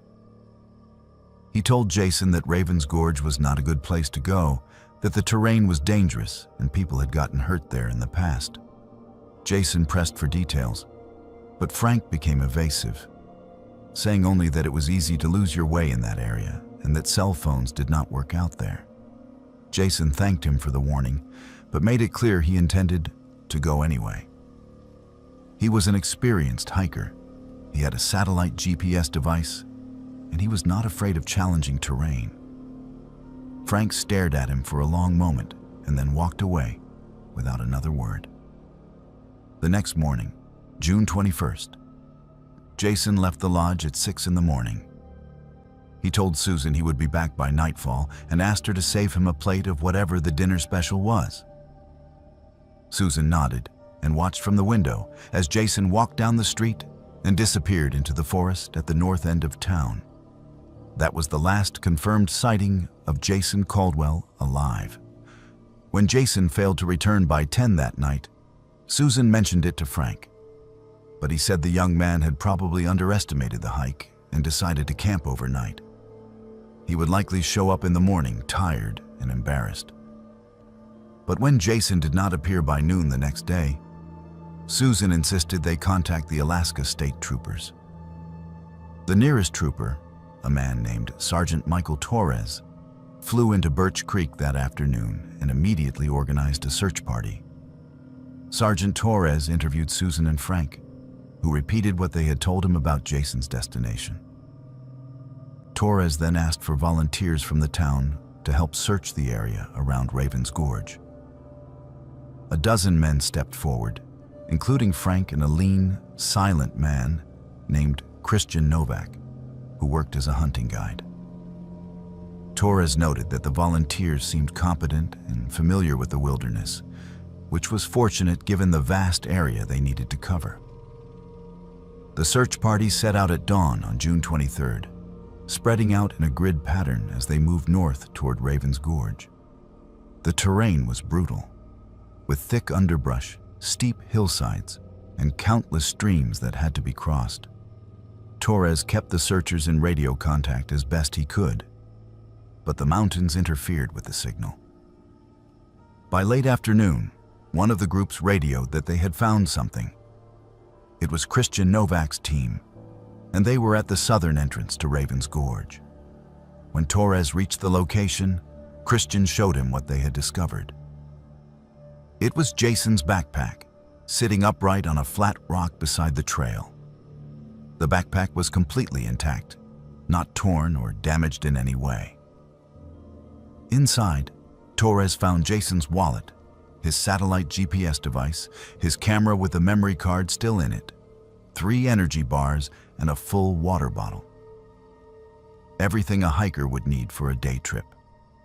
The only thing missing was Jason himself. Torres examined the GPS device and checked the last recorded location. It showed that Jason had reached this exact spot at approximately 9:30 in the morning on June 21st. Then, the device had been turned off. Torres found this deeply strange.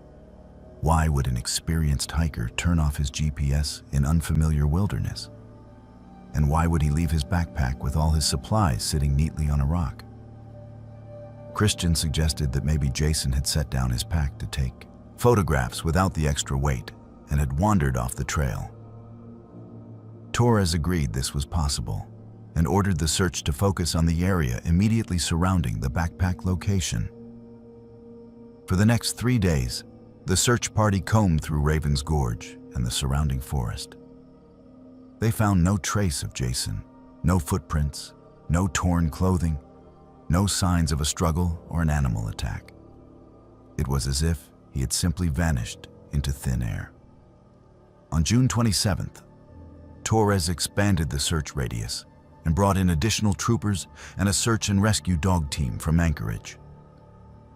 The dogs were given Jason's scent from clothing in his lodge room and led to the location where the backpack had been found. But from that point, the dogs could not pick up a trail. They circled the area, whining and agitated, but they could not indicate a direction that Jason had gone. The dog handlers told Torres this was extremely unusual. Even if Jason had climbed onto rocks or crossed water, the dogs should have been able to find some scent trail. It was as if Jason's scent simply ended at the rock where his backpack had been placed. Torres began to suspect that Jason's disappearance was not a simple case of getting lost. He returned to Birch Creek and conducted more detailed interviews with the townspeople. He asked about Raven's Gorge and why Frank had warned Jason not to go there. Most people gave vague answers about difficult terrain, but an elderly woman named Helen, who lived alone on the edge of town, told Torres something that made his blood run cold. Helen said that Raven's Gorge had a bad reputation going back decades. She said that at least 4 other people that she knew of had disappeared in that area over the years, all of them outsiders passing through Birch Creek. The first had been in 1987, a geologist working for an oil company, then a backpacker in 1995, a wildlife biologist in 2004, and a hunting guide from Fairbanks in 2013. None of them had ever been found. Helen told Torres that the old-timers in Birch Creek believed there was something wrong with Raven's Gorge, something that did not want people there. When Torres asked what she meant by something, Helen just shook her head and said she had already said too much. Torres confronted Frank Morrison with this information. He demanded to know why Frank had not mentioned the previous disappearances when Jason went missing.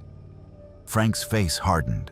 He said that those old stories were just superstition and coincidence. People got lost in the Alaskan wilderness all the time. It did not mean there was anything sinister about Raven's Gorge specifically. But Torres noticed that Frank would not meet his eyes when he said this. On June 30th, one of the search teams found something else. It was Christian Novak who made the discovery, deep in Raven's Gorge, about 2 miles from where Jason's backpack had been found. It was a small clearing in the forest, roughly circular, about 30 feet in diameter. The ground in the clearing was completely bare. No grass, no moss, no vegetation of any kind. Just dark, packed earth. In the center of the clearing was a pile of stones, arranged in a cairn about 3 feet high. And on top of the cairn was Jason's camera. Torres examined the camera carefully. It was undamaged, and the battery still had a charge. He turned it on and reviewed the photographs on the memory card. The last photos Jason had taken showed the forest trail approaching Raven's Gorge, scenic shots of trees and mountains. But then there were 3 photographs that made no sense. They were taken in sequence, time-stamped at 9:45 in the morning on June 21st, 15 minutes after the GPS device had been turned off. The first photograph showed the clearing with the stone cairn. The second photograph showed a group of people standing in a circle around the cairn. Torres counted 12 figures, all wearing dark clothing with their faces obscured by hoods. The third photograph was badly out of focus, as if the camera had been moving or shaking when the shot was taken. It showed a blurred image of hands reaching toward the camera and what might have been a face, pale and distorted. Torres felt his hands trembling as he held the camera.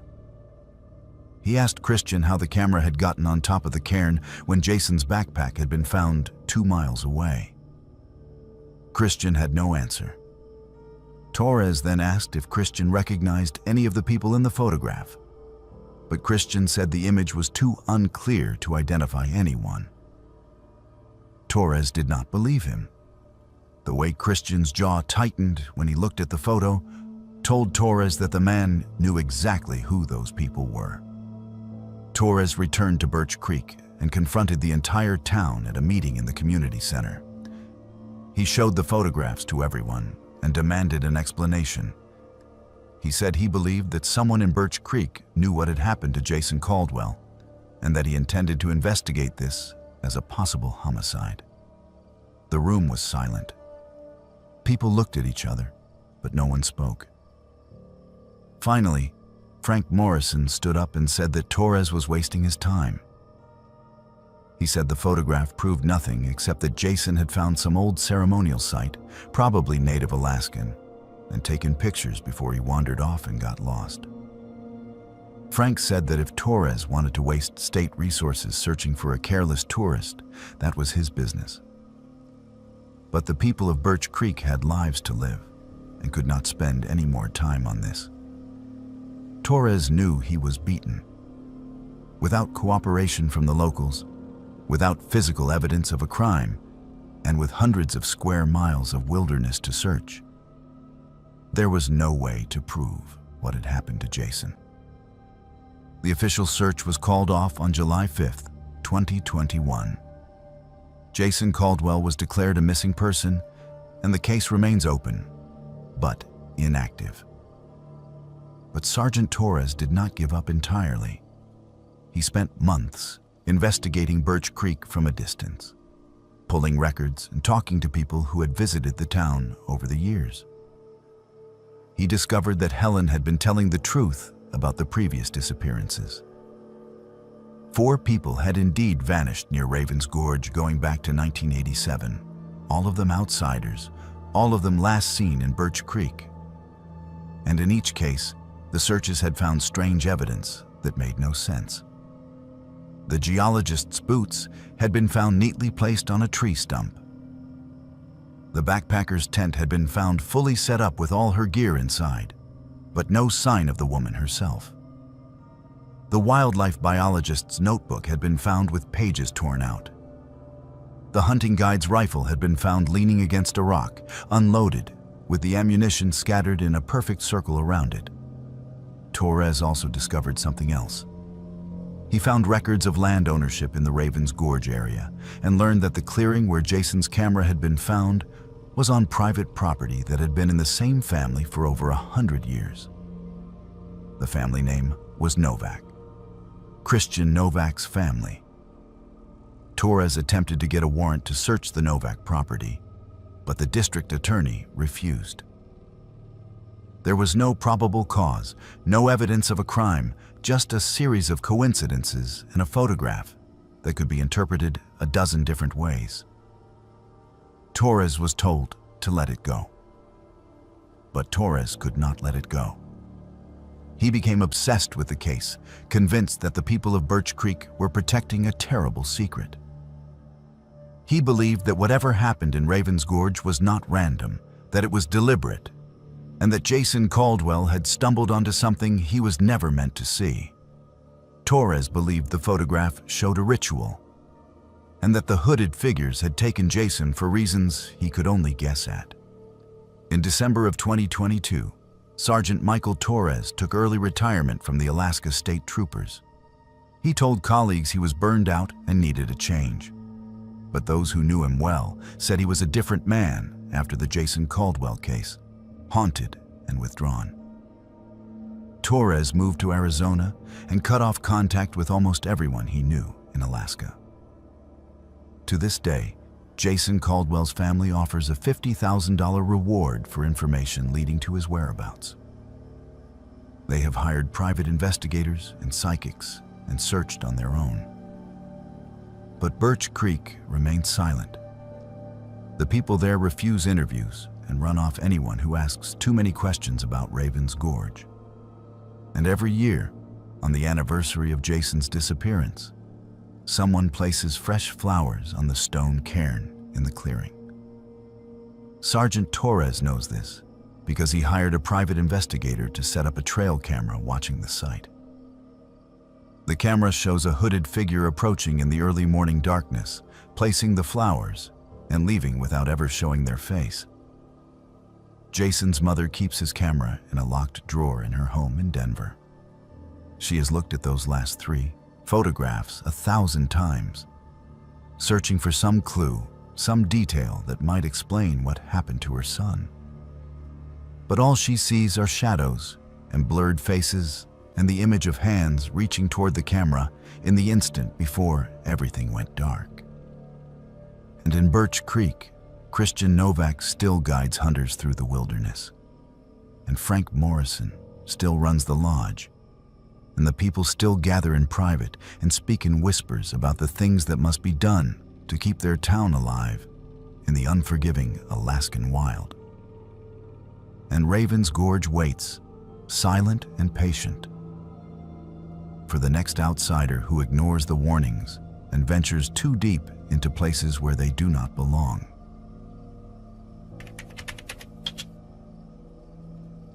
Brooke Sullivan moved to the small Alaskan town of Millers Point in March of 2020, just as the pandemic was beginning to shut down the rest of the world.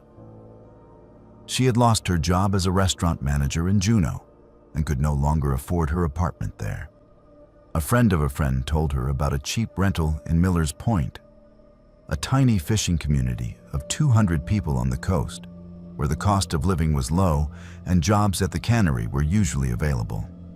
Brooke was 32 years old, recently divorced, and desperate for a fresh start somewhere she could afford to live while she figured out her next move. The rental was a small one-bedroom house at the end of a gravel road, isolated from the main cluster of buildings that made up the town center.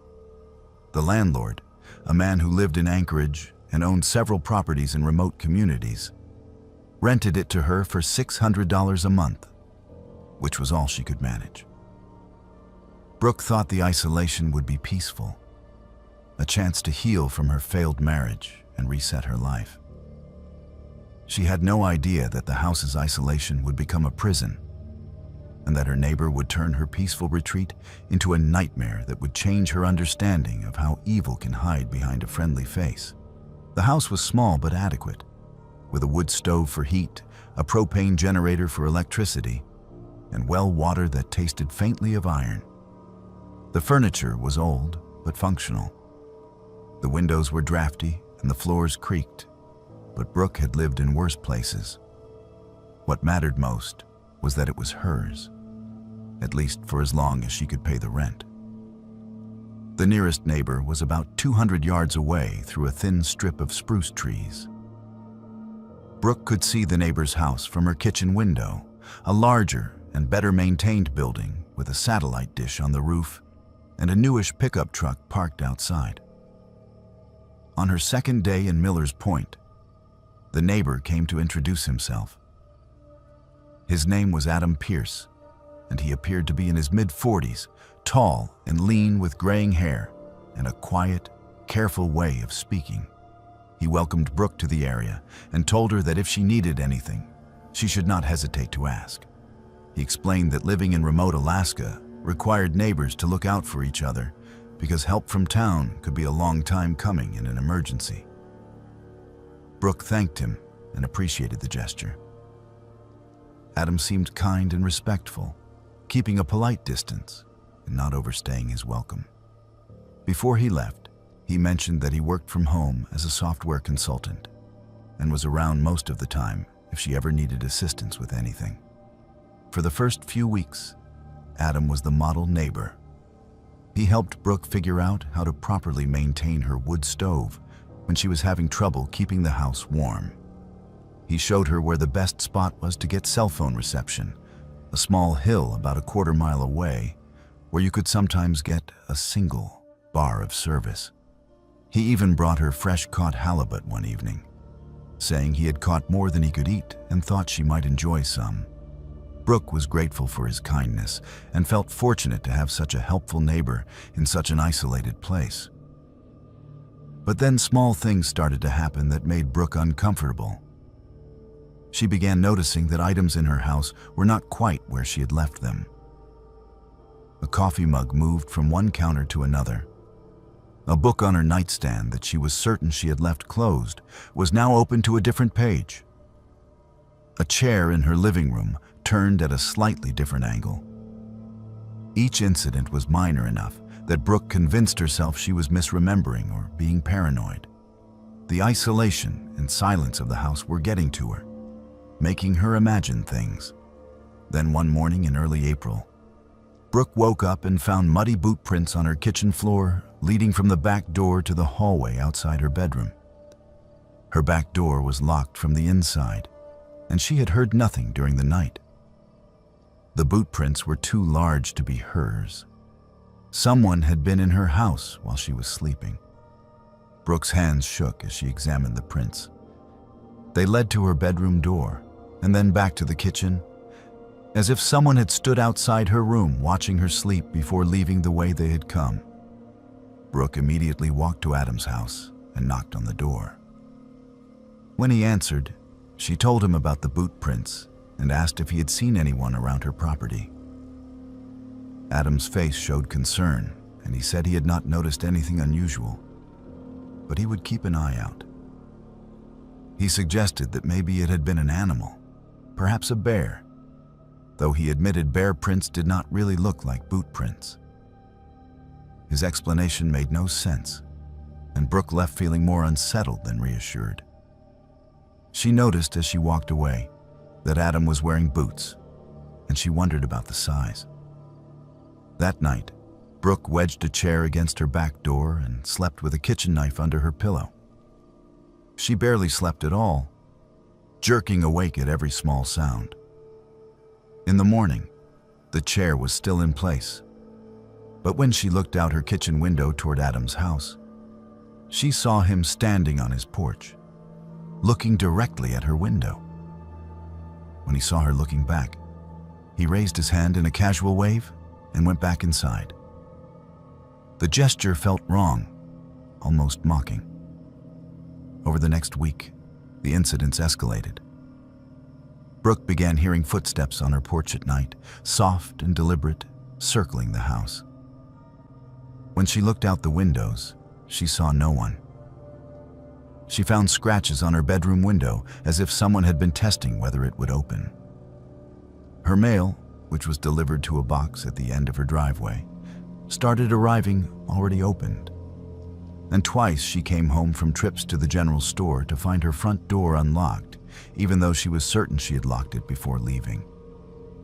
Brooke tried to report the incidents to the town's volunteer constable, an older man named Gary, who worked part-time and had no real law enforcement training.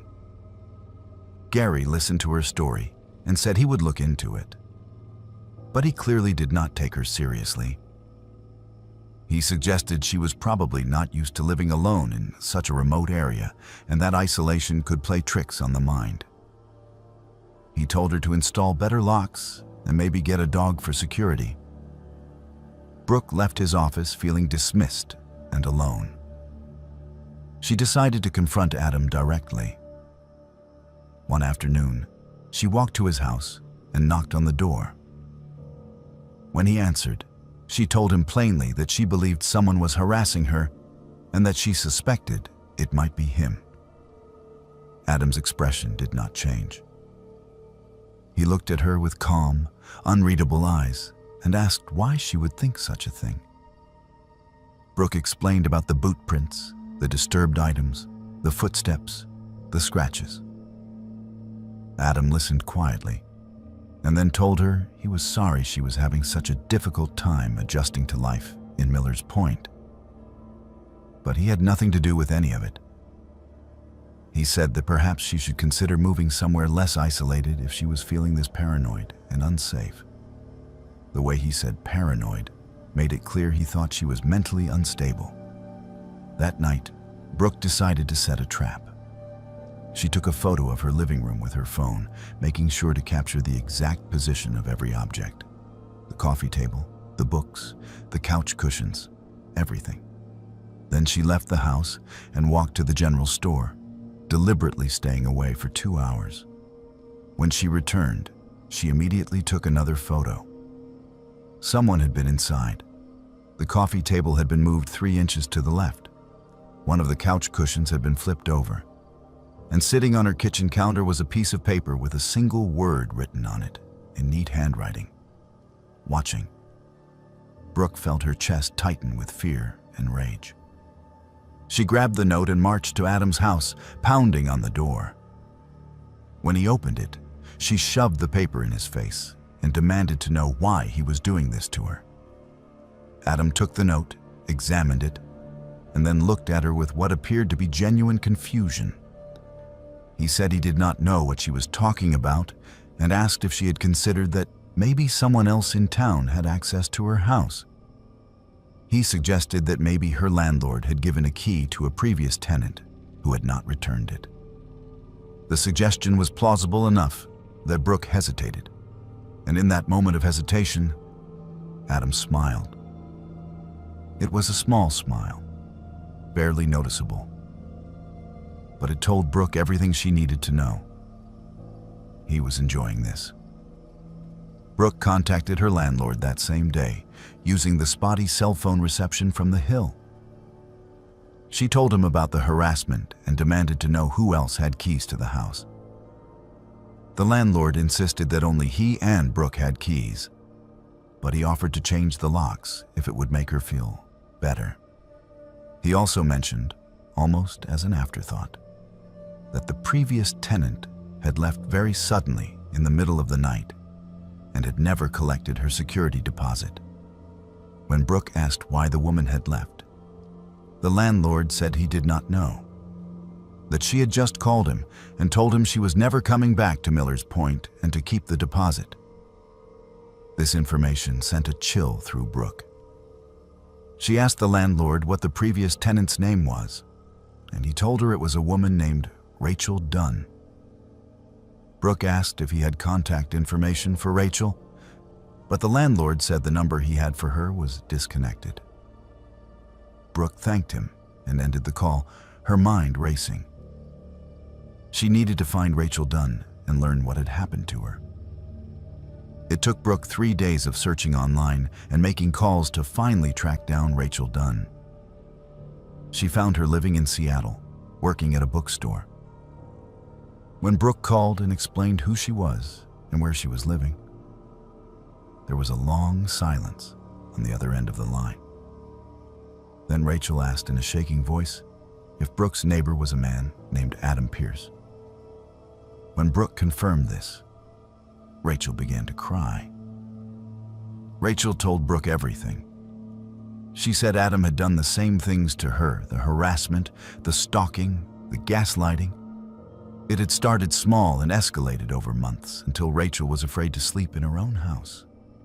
She had tried to report it to the local constable, but Adam was well liked in Millers Point and had lived there for years, so no one believed her. Rachel said that Adam had somehow gotten a key to the rental house and would come inside whenever she was gone or sleeping. He would move things, leave notes, watch her through the windows. It became unbearable. The final straw came when Rachel woke up one night to find Adam standing in her bedroom doorway, just watching her in the darkness. She had screamed, and he had left without saying a word. Rachel packed a bag and left Millers Point that same night, hiking to the main road and hitching a ride to Juneau. She never went back. Rachel told Brooke that she later learned Adam had done this to at least 2 other women who had lived in that house before her. The landlord kept renting it to single women because the rent was cheap and they were usually desperate for housing, and Adam kept terrorizing them until they left. Rachel believed Adam got sexual gratification from the fear and power that he was a predator who had found the perfect hunting ground in an isolated town where no one would stop him. Brooke felt sick. She asked Rachel why she had not gone to the police in Juneau or reported Adam to state authorities. Rachel said she had tried, but without proof, and given the remote location, the police had told her it would be difficult to investigate and prosecute. They suggested she just stay away from Millers Point, which she had done. Rachel warned Brooke to leave immediately, to not waste time trying to fight or expose Adam. She said he was dangerous and the town would protect him, not her. Brooke made her decision that night. She packed her essential belongings and left everything else. She hiked to the main road in the darkness and waited until dawn when a supply truck came through heading to Juneau. The driver gave her a ride, asking no questions about why a woman was standing alone on a remote highway at sunrise. Brooke never went back to Miller's Point. She lost her security deposit and the belongings she left behind, but she considered it a small price to pay for her safety. She found work in Juneau and tried to rebuild her life for the second time in a year. But Brooke still thinks about Adam Pierce every day. She thinks about the way he smiled when she confronted him, the way he stood on his porch watching her window, the way he had stood in Rachel's bedroom doorway in the darkness. She thinks about how many women he has terrorized over the years and how many more he will terrorize in the future. She thinks about the house at the end of the gravel road and wonders who is living there now and whether Adam is already watching them, already planning his next game of psychological torture. And she knows that Adam is still there in Miller's Point, waiting for the next desperate woman who needs cheap housing in a remote town where neighbors are supposed to look out for each other, where a kind man offers help and fresh-caught halibut and slowly reveals himself to be something much darker, where screams do not carry far enough for anyone to hear, and where isolation is not peace, but a trap.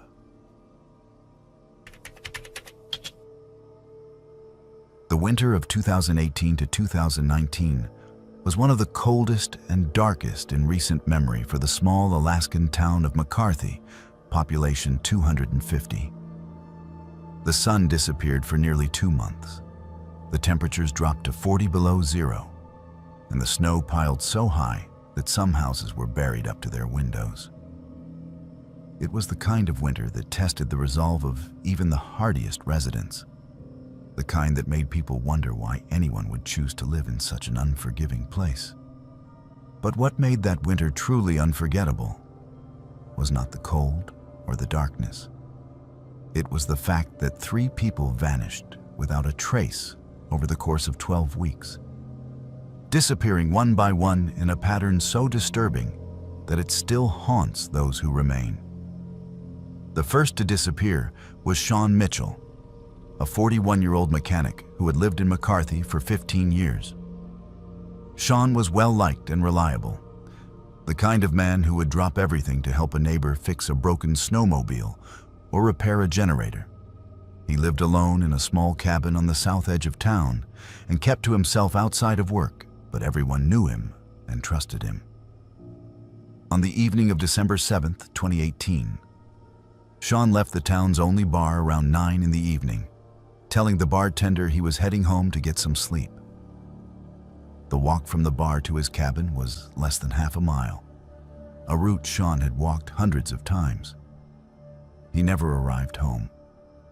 When Sean did not show up for work the next morning, his boss went to check on him. The cabin was locked and dark, with no sign of Sean. His snowmobile was still parked outside, covered in fresh snow, meaning it had not been used recently. Inside the cabin, everything appeared normal. Sean's bed was made, his dishes were washed, and his winter coat was hanging by the door. The only strange detail was that Sean's boots were missing. He had apparently left the bar wearing them, but they were not in the cabin, and no footprints led away from the building through the snow. It was as if Sean had simply vanished between the bar and his home. A search was organized immediately, with volunteers combing the route between the bar and the cabin, checking every building and shed along the way. They found nothing. No footprints, no signs of a struggle, no blood, no torn clothing.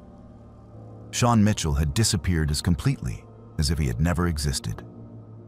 The Alaska State Troopers investigated and theorized that Sean might have become disoriented in the darkness and cold, perhaps due to alcohol, and wandered off the path into the surrounding forest where he froze to death. But this theory did not explain the lack of tracks or why an experienced Alaskan would become so disoriented on a familiar route in his own town. 6 weeks later, on January 20th, 2019, the second disappearance occurred. Caroline Hayes was a 34-year-old nurse who flew into McCarthy once a week to provide medical services to the community. She stayed in a small apartment above the general store during her visits. On the evening of January 20th, Caroline finished her clinic hours and told the store owner she was going upstairs to rest before her flight out the next morning. The store owner locked up at 8 in the evening and went home, leaving Caroline alone in the apartment. The next morning, when the bush pilot arrived to pick up Caroline, she was gone. The apartment was undisturbed. Caroline's suitcase was packed and sitting by the door, ready for her departure. Her coat and boots were missing, suggesting she had dressed to go outside. But the door to the apartment had been locked from the inside, and the only way out was down an exterior staircase that led to the street. Fresh snow had fallen during the night, and there were no footprints on the stairs or in the street below. Caroline Hayes had vanished from a locked apartment without leaving a trace. This second disappearance sent a wave of fear through McCarthy. People began to speculate that something was hunting them, that the darkness and cold had brought something evil to their town. The state troopers returned and conducted a more intensive investigation, interviewing every resident and searching every building. They found no evidence of foul play, no signs of Caroline, nothing that explained how a woman could disappear from a locked room without using the only exit. The official theory was that Caroline had somehow left the apartment before the snow fell, perhaps to meet someone or take a walk, and had gotten lost or fallen into a hidden crevasse. But the locked door and the lack of footprints made this explanation feel hollow. The third disappearance happened on March 3, 2019, just as the sun was beginning to return for more than a few hours each day. Zoe Brennan was a 26-year-old woman who worked at the town's fuel depot, one of the few year-round jobs available in McCarthy. Zoe was quiet and kept to herself, living in a trailer at the north end of town. On the afternoon of March 3rd, Zoe finished her shift at the fuel depot at 4 in the evening. A co-worker saw her walking toward her trailer in the fading daylight. That was the last confirmed sighting of Zoe Brennan. When Zoe did not show up for work the next morning, her supervisor went to check on her. The trailer was unlocked and empty. Inside, investigators found a scene that was both mundane and deeply unsettling. Zoe's work clothes were folded neatly on her bed. Her dinner, a half-eaten bowl of soup, was on the kitchen table, still lukewarm. The television was on, playing static because the broadcast had ended, and on the bathroom mirror, someone had written a single word in what appeared to be condensation or steam. 3. The word 3 sent a chill through everyone who saw it. It seemed to suggest that the disappearances were not random, that they were deliberate, and that whoever or whatever was responsible was counting. But counting what? Victims? Warnings? No one knew, and the ambiguity made it even more terrifying. The Alaska State Troopers brought in additional resources, including criminal profilers and search and rescue teams. They interviewed every single person in McCarthy, looking for connections between Sean, Caroline, and Zoe.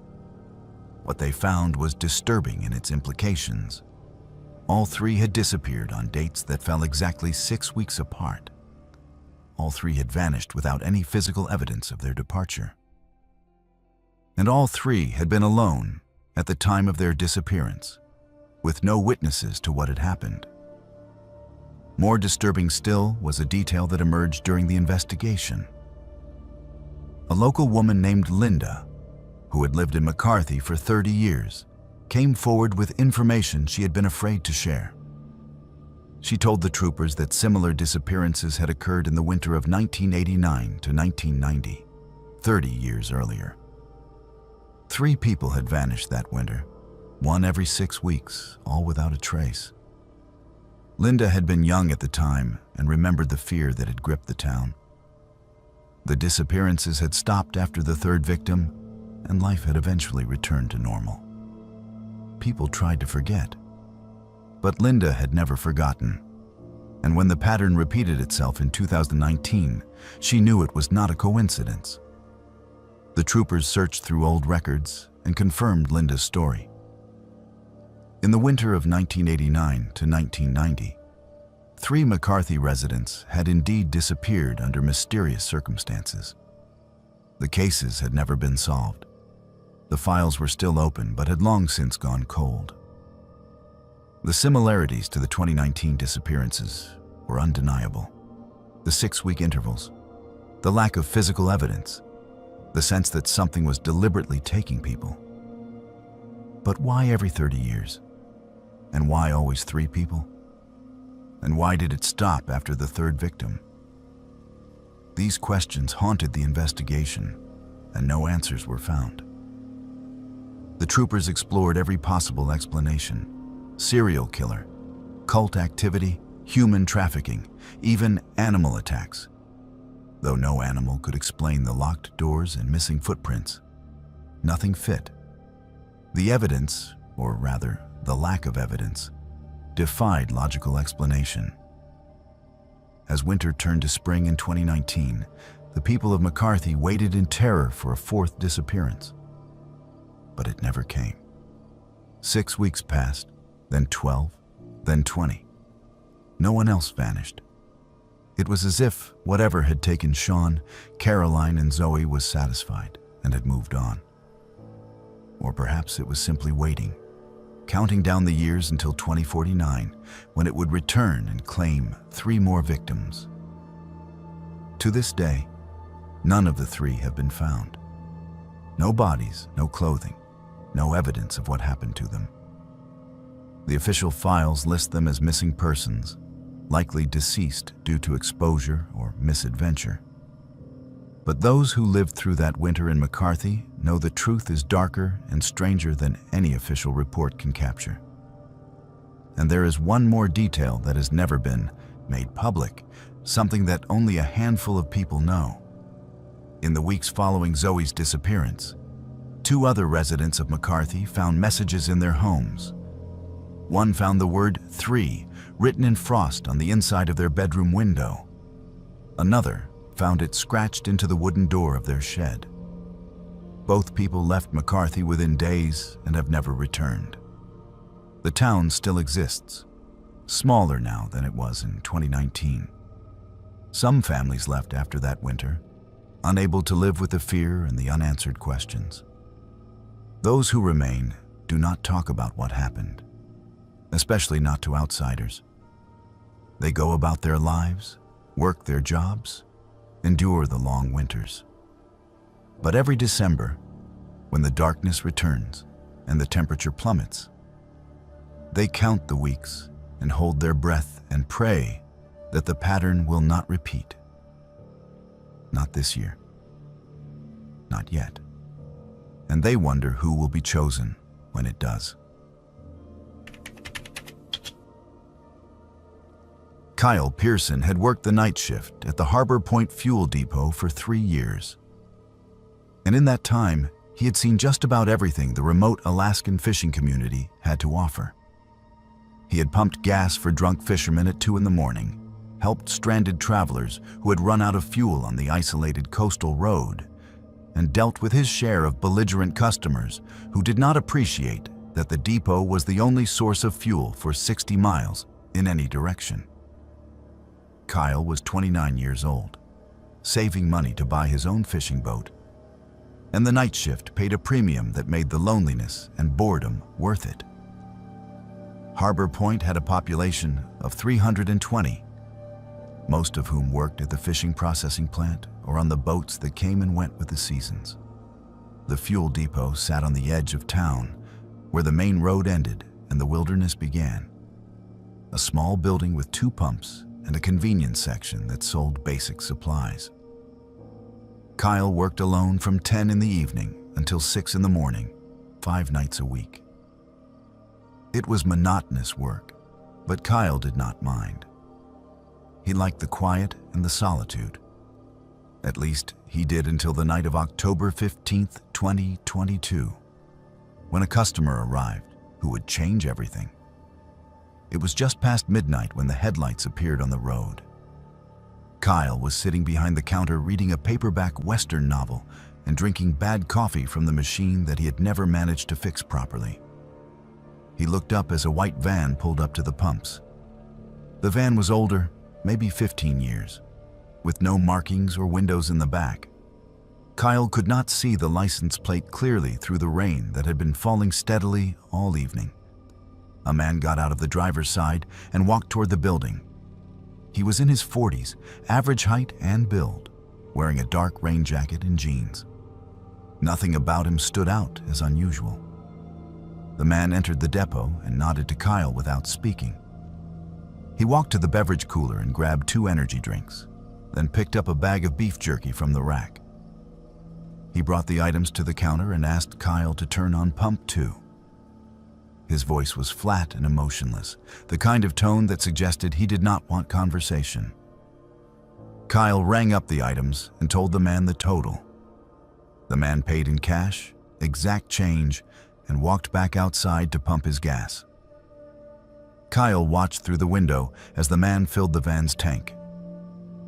Something about the situation felt off, though Kyle could not pinpoint exactly what.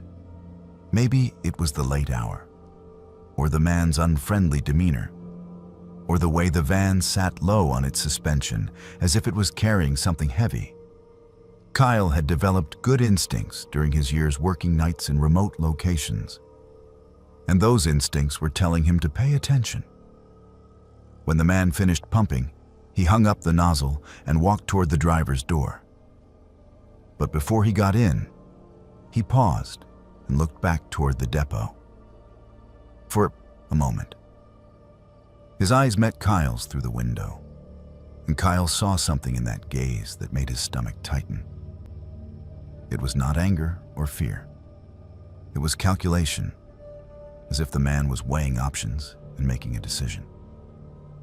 Then the man opened the van door and climbed inside.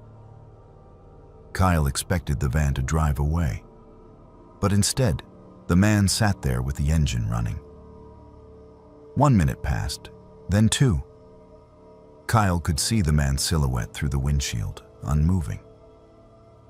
The van's brake lights glowed red in the rain. Kyle felt his pulse quicken. Something was wrong. He reached for his phone, thinking he should call someone, though he was not sure who or why. That was when he heard it. A thumping sound from inside the van. 3 distinct thuds against metal, rhythmic and deliberate. Then silence. Then 3 more thuds. Kyle stared at the van, his hand frozen on his phone. The man in the driver's seat did not move or react to the sounds. He just sat there, waiting. Kyle made a decision. He stepped out from behind the counter and walked to the door of the depot. He opened it and called out to the van, asking if everything was all right. The man rolled down his window and looked at Kyle with that same calculating expression. He said everything was fine, that he was just checking his map before heading out. His tone was calm and reasonable, but it did not match the tension in his jaw or the way his hands gripped the steering wheel. Kyle asked about the thumping sound, saying it sounded like something was loose in the back of the van. The man's expression hardened. He said Kyle must have heard the fuel pump shutting off, or maybe an animal on the roof of the depot. He thanked Kyle for his concern and said he would be on his way. But he still did not drive away. He just sat there, staring at Kyle, waiting to see what Kyle would do next. Kyle felt trapped between his instincts and his lack of concrete evidence. He could not call the police because someone was sitting in a van at a gas station. He could not demand to see inside the van because he had no authority to do so. But he also could not shake the certainty that something terrible was happening. He stood in the doorway getting soaked by the rain, trying to decide, and that was when he heard the thumping again. 3 thuds. pause. 3 thuds. It was definitely coming from inside the van, and it was definitely deliberate. Someone was in there, and they were trying to signal for help. Kyle pulled out his phone and dialed the Alaska State Trooper emergency line. The nearest trooper was 45 minutes away, but Kyle did not care. He kept his eyes on the van while he waited for someone to answer. The man in the driver's seat saw what Kyle was doing, and his expression changed from calculation to cold rage. He threw the van into reverse and backed away from the pumps, tires spinning on the wet pavement. Kyle shouted into his phone that a white van was fleeing the Harbor Point fuel depot and that he believed someone was being held in the back of it. He tried to read the license plate as the van sped away, but the rain and darkness made it impossible. He could only tell the dispatcher the make and color of the vehicle and the direction it was heading, north on the coastal road toward the town of Whittier. The trooper arrived an hour later. Kyle gave his statement, describing everything he had seen and heard. The trooper took notes and said he would put out an alert for the van. But he also told Kyle that without a license plate number or a clear description of a crime, there was little he could do. The thumping sounds could have been cargo shifting. The man's behavior could have been nervousness or annoyance at being questioned. Kyle understood the trooper's position, but he also knew what he had heard. Someone had been in that van asking for help. 3 days later, Kyle received a call from the Alaska State Troopers. They had found the white van abandoned on a logging road 15 miles north of Harbor Point. The back of the van had been recently cleaned with bleach, but luminol testing revealed massive amounts of blood that had soaked into the floor panels. DNA analysis would take weeks, but the troopers believed they were looking at a crime scene. They asked Kyle to come in and provide a more detailed statement, and to work with a sketch artist to create a composite of the man's face. Kyle did everything they asked. He described the man in as much detail as he could remember. Average height, average build, dark hair going gray at the temples, no distinguishing marks. The sketch artist created an image that looked like 1,000 other middle-aged men. The troopers thanked Kyle and told him they would be in touch if they had more questions. Weeks turned into months. The DNA from the van was matched to a woman named Sarah Chen, who had been reported missing from Anchorage 2 weeks before Kyle's encounter. Sarah was a 33-year-old accountant who had disappeared while walking to her car after work. Her body was never found. The investigation went nowhere. The man from the fuel depot vanished as completely as Sarah had. Without a name, a license plate, or any identifying information, the troopers had nothing to work with. Kyle quit his job at the fuel depot a month after giving his statement. He could not stand the thought of working there anymore, of sitting behind that counter knowing that he had been so close to saving Sarah Chen and had hesitated just long enough for her killer to escape. He moved to Fairbanks and found work on a construction crew, trying to rebuild his life and move past the guilt. But Kyle still thinks about that night every single day. He thinks about the thumping sounds, 3 deliberate thuds that he now knows were Sarah using the last of her strength to call for help. He thinks about the moment he hesitated before calling the police, those precious seconds when he talked himself into doubting his instincts. He thinks about how different things might have been if he had acted faster or been braver or made just one different choice. And he thinks about the man in the van, who is still out there somewhere, still driving the back roads of Alaska with his empty eyes and his cargo of horror. Kyle wonders how many other people have seen that van pull into a gas station late at night. He wonders how many of them noticed something wrong and then convinced themselves they were imagining it. He wonders how many opportunities there have been to stop this man, and how many of those opportunities were lost because someone hesitated or doubted or simply did not want to get involved. Kyle knows he will carry this burden for the rest of his life. The weight of a woman he never met but failed to save nonetheless. Lily Chen worked at the front desk of the Timber Lodge, the only hotel in the small Alaskan town of Copper Ridge, a community of 400 people nestled in a valley surrounded by mountains and dense forest. She had held the job for 6 years, ever since she graduated from high school and decided to stay in the town where she had grown up, rather than move to Anchorage or Fairbanks, like most of her classmates. Lily was 24 years old, quiet and efficient, the kind of employee who showed up on time and never caused problems. She knew most of the people in Copper Ridge by name, and she was familiar with the rhythms of the town, the seasonal workers who came and went, the tourists who passed through during the summer months, and the occasional traveler who stopped for a night on their way to somewhere else. The job was not exciting, but it was steady and comfortable, and Lily liked the predictability of it. She had checked in hundreds of guests over the years, and she prided herself on being able to read people, to sense when someone was friendly or standoffish, honest or sketchy. But on the night of August 9th, 2023, Lily checked in a man who seemed so completely ordinary that she would never have guessed that he was one of the most dangerous people she would ever meet. The man arrived at the lodge around 8 in the evening, just as Lily was settling in for the quiet hours of her shift. He drove a silver sedan that looked like a rental, and he walked into the lobby carrying a small duffel bag and a laptop case. He appeared to be in his late 30s, clean-shaven, wearing khaki pants and a polo shirt that made him look like a middle manager on a business trip. He smiled politely at Lily and said he needed a room for 2 nights. His voice was pleasant and unremarkable, with no accent that Lily could detect. He seemed tired, but not unfriendly. There was absolutely nothing about him that set off any alarm bells.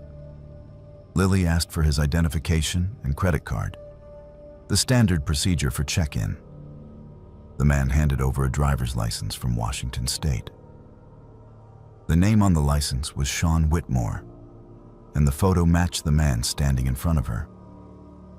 Lily entered his information into the computer and swiped his credit card. The card was declined.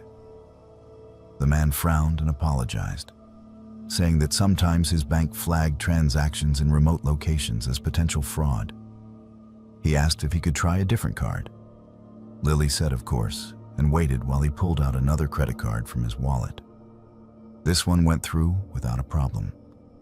Lily completed the check-in process and handed Sean the key to room 12, a standard single on the 2nd floor overlooking the parking lot. She told him that breakfast was served from 7 to 9 in the morning and that the lobby door locked at 11, though guests could use their room keys to access the building after hours. Sean thanked her, took his key, and headed up the stairs with his bags. Lily watched him go and then returned to the paperwork on her desk. She thought nothing more about the interaction. It had been completely routine, forgettable, the kind of check-in she processed a dozen times a week. The next morning, Lily arrived for her shift at 7 and relieved the night clerk. She set up the breakfast area and started the coffee. A few guests came down for food, including Sean Whitmore from room 12. He filled a plate with scrambled eggs and toast, poured a cup of coffee, and sat at one of the small tables by the window. Lily said good morning to him, and he returned the greeting with a friendly nod. He ate quickly, checked his phone a few times, and then went back upstairs. Again, there was nothing unusual about his behavior. He was just another business traveler eating a mediocre hotel breakfast before starting his day. Sean checked out the following morning, August 11th, exactly as scheduled. He returned his room key, declined a receipt, and told Lily he hoped to visit Copper Ridge again sometime. She wished him a safe trip and watched as he loaded his bags into his car and drove away heading south toward the main highway. And that was the end of it. or so Lily thought. 4 days later, on August 15th, 2 Alaska State Troopers walked into the Timber Lodge and asked to speak with whoever had been working the front desk on the evening of August 9th. Lily was on duty and told them that she had been the one working that night. The troopers asked if she remembered checking in a man named Sean Whitmore. Lily pulled up the records on her computer and confirmed that yes, she had checked in a guest by that name who had stayed in room 12 for 2 nights. The troopers asked her to describe the man and tell them everything she remembered about the interaction. Lily described Sean as best she could: the khaki pants, the polo shirt, the polite demeanor, the declined credit card. She told the troopers that there had been nothing suspicious or unusual about him, that he had seemed like a completely normal guest. One of the troopers, a woman named Sergeant Paula Ramos, asked if the man had said anything about where he was going or what he was doing in Copper Ridge. Lily thought back and said that he had not mentioned anything specific, that their conversation had been limited to the standard check-in questions and pleasantries. Sergeant Ramos exchanged a look with the other trooper and then told Lily that the man who had checked in as Sean Whitmore was actually named Timothy Vance, and that he was wanted in connection with 3 murders in Washington and Oregon. The real Sean Whitmore had been found dead in a storage unit outside Seattle 2 months earlier. Timothy Vance had stolen his identity, along with the identities of at least 6 other men, and had been using them to move around the Pacific Northwest and Alaska while evading law enforcement. The troopers needed to search room 12 and collect any evidence Vance might have left behind. Lily felt her legs go weak, and she sat down heavily in her desk chair. She had stood 3 feet away from a serial killer, had handed him a room key, had smiled at him, and wished him a good stay. He had walked past her on the stairs, had eaten breakfast in the same room where she was setting up coffee and pastries, and she had noticed nothing. He had seemed so normal, so utterly unremarkable, that she would have forgotten him entirely if the troopers had not shown up asking questions. The troopers spent 2 hours processing room 12. They collected fingerprints, hair samples, and fibers from the bedding and carpet. They examined the bathroom and searched the trash. When they were finished, Sergeant Ramos came back downstairs and told Lily that they had found evidence suggesting Vance had been planning another crime while he was in Copper Ridge. There were maps of the area with certain roads and buildings marked, along with handwritten notes about the schedules and routines of local residents. The troopers believed Vance had been surveilling potential victims during his 2-day stay. Sergeant Ramos asked Lily if she had seen Vance talking to anyone else during his time at the lodge, or if she had noticed him paying particular attention to any other guests or staff members. Lily tried to remember, but she could only recall him being alone, eating breakfast by himself, keeping to himself. She asked the sergeant if they knew who Vance had been targeting, and Ramos hesitated before saying that they believed one of the marked locations on the map was Lily's home address. There was a note next to it that said, "Works morning shift and lives alone." The realization hit Lily like a physical blow. Timothy Vance had not just been a guest passing through Copper Ridge. He had been there hunting, and she had been one of his potential targets. If he had not checked out when he did, if he had stayed an extra day or decided to come back, Lily might have been his 4th victim. She asked the troopers why he had left, why he had not followed through with whatever he had been planning. Sergeant Ramos said they did not know for certain, but they believed Vance might have become spooked when his first credit card was declined. He might have worried that the transaction would be flagged and investigated, and he had decided to move on rather than risk being caught. The troopers told Lily that they were increasing patrols in Copper Ridge and that she should be vigilant about her personal security. They gave her a number to call if she saw anything suspicious or if Timothy Vance made any attempt to contact her. Then they left with the evidence they had collected. promising to keep her updated on the investigation. But there were no updates. Timothy Vance disappeared after leaving Copper Ridge, and despite a multi-state manhunt, he was never found. The FBI believes he is still alive and still killing, using stolen identities to stay hidden and mobile. His victims have all been young women who lived alone in small towns where people felt safe enough to trust a polite stranger with an ordinary face. Lily still works at the Timber Lodge, though she is asked to be moved to day shifts, so she's never alone in the building at night. She has installed security cameras at her home, and she carries pepper spray in her pocket wherever she goes. But the thing that haunts her most is not the fear of Timothy Vance returning.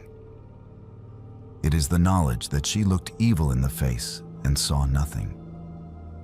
She had every opportunity to sense something wrong, to feel the danger that was standing 3 feet away from her, and she had felt nothing.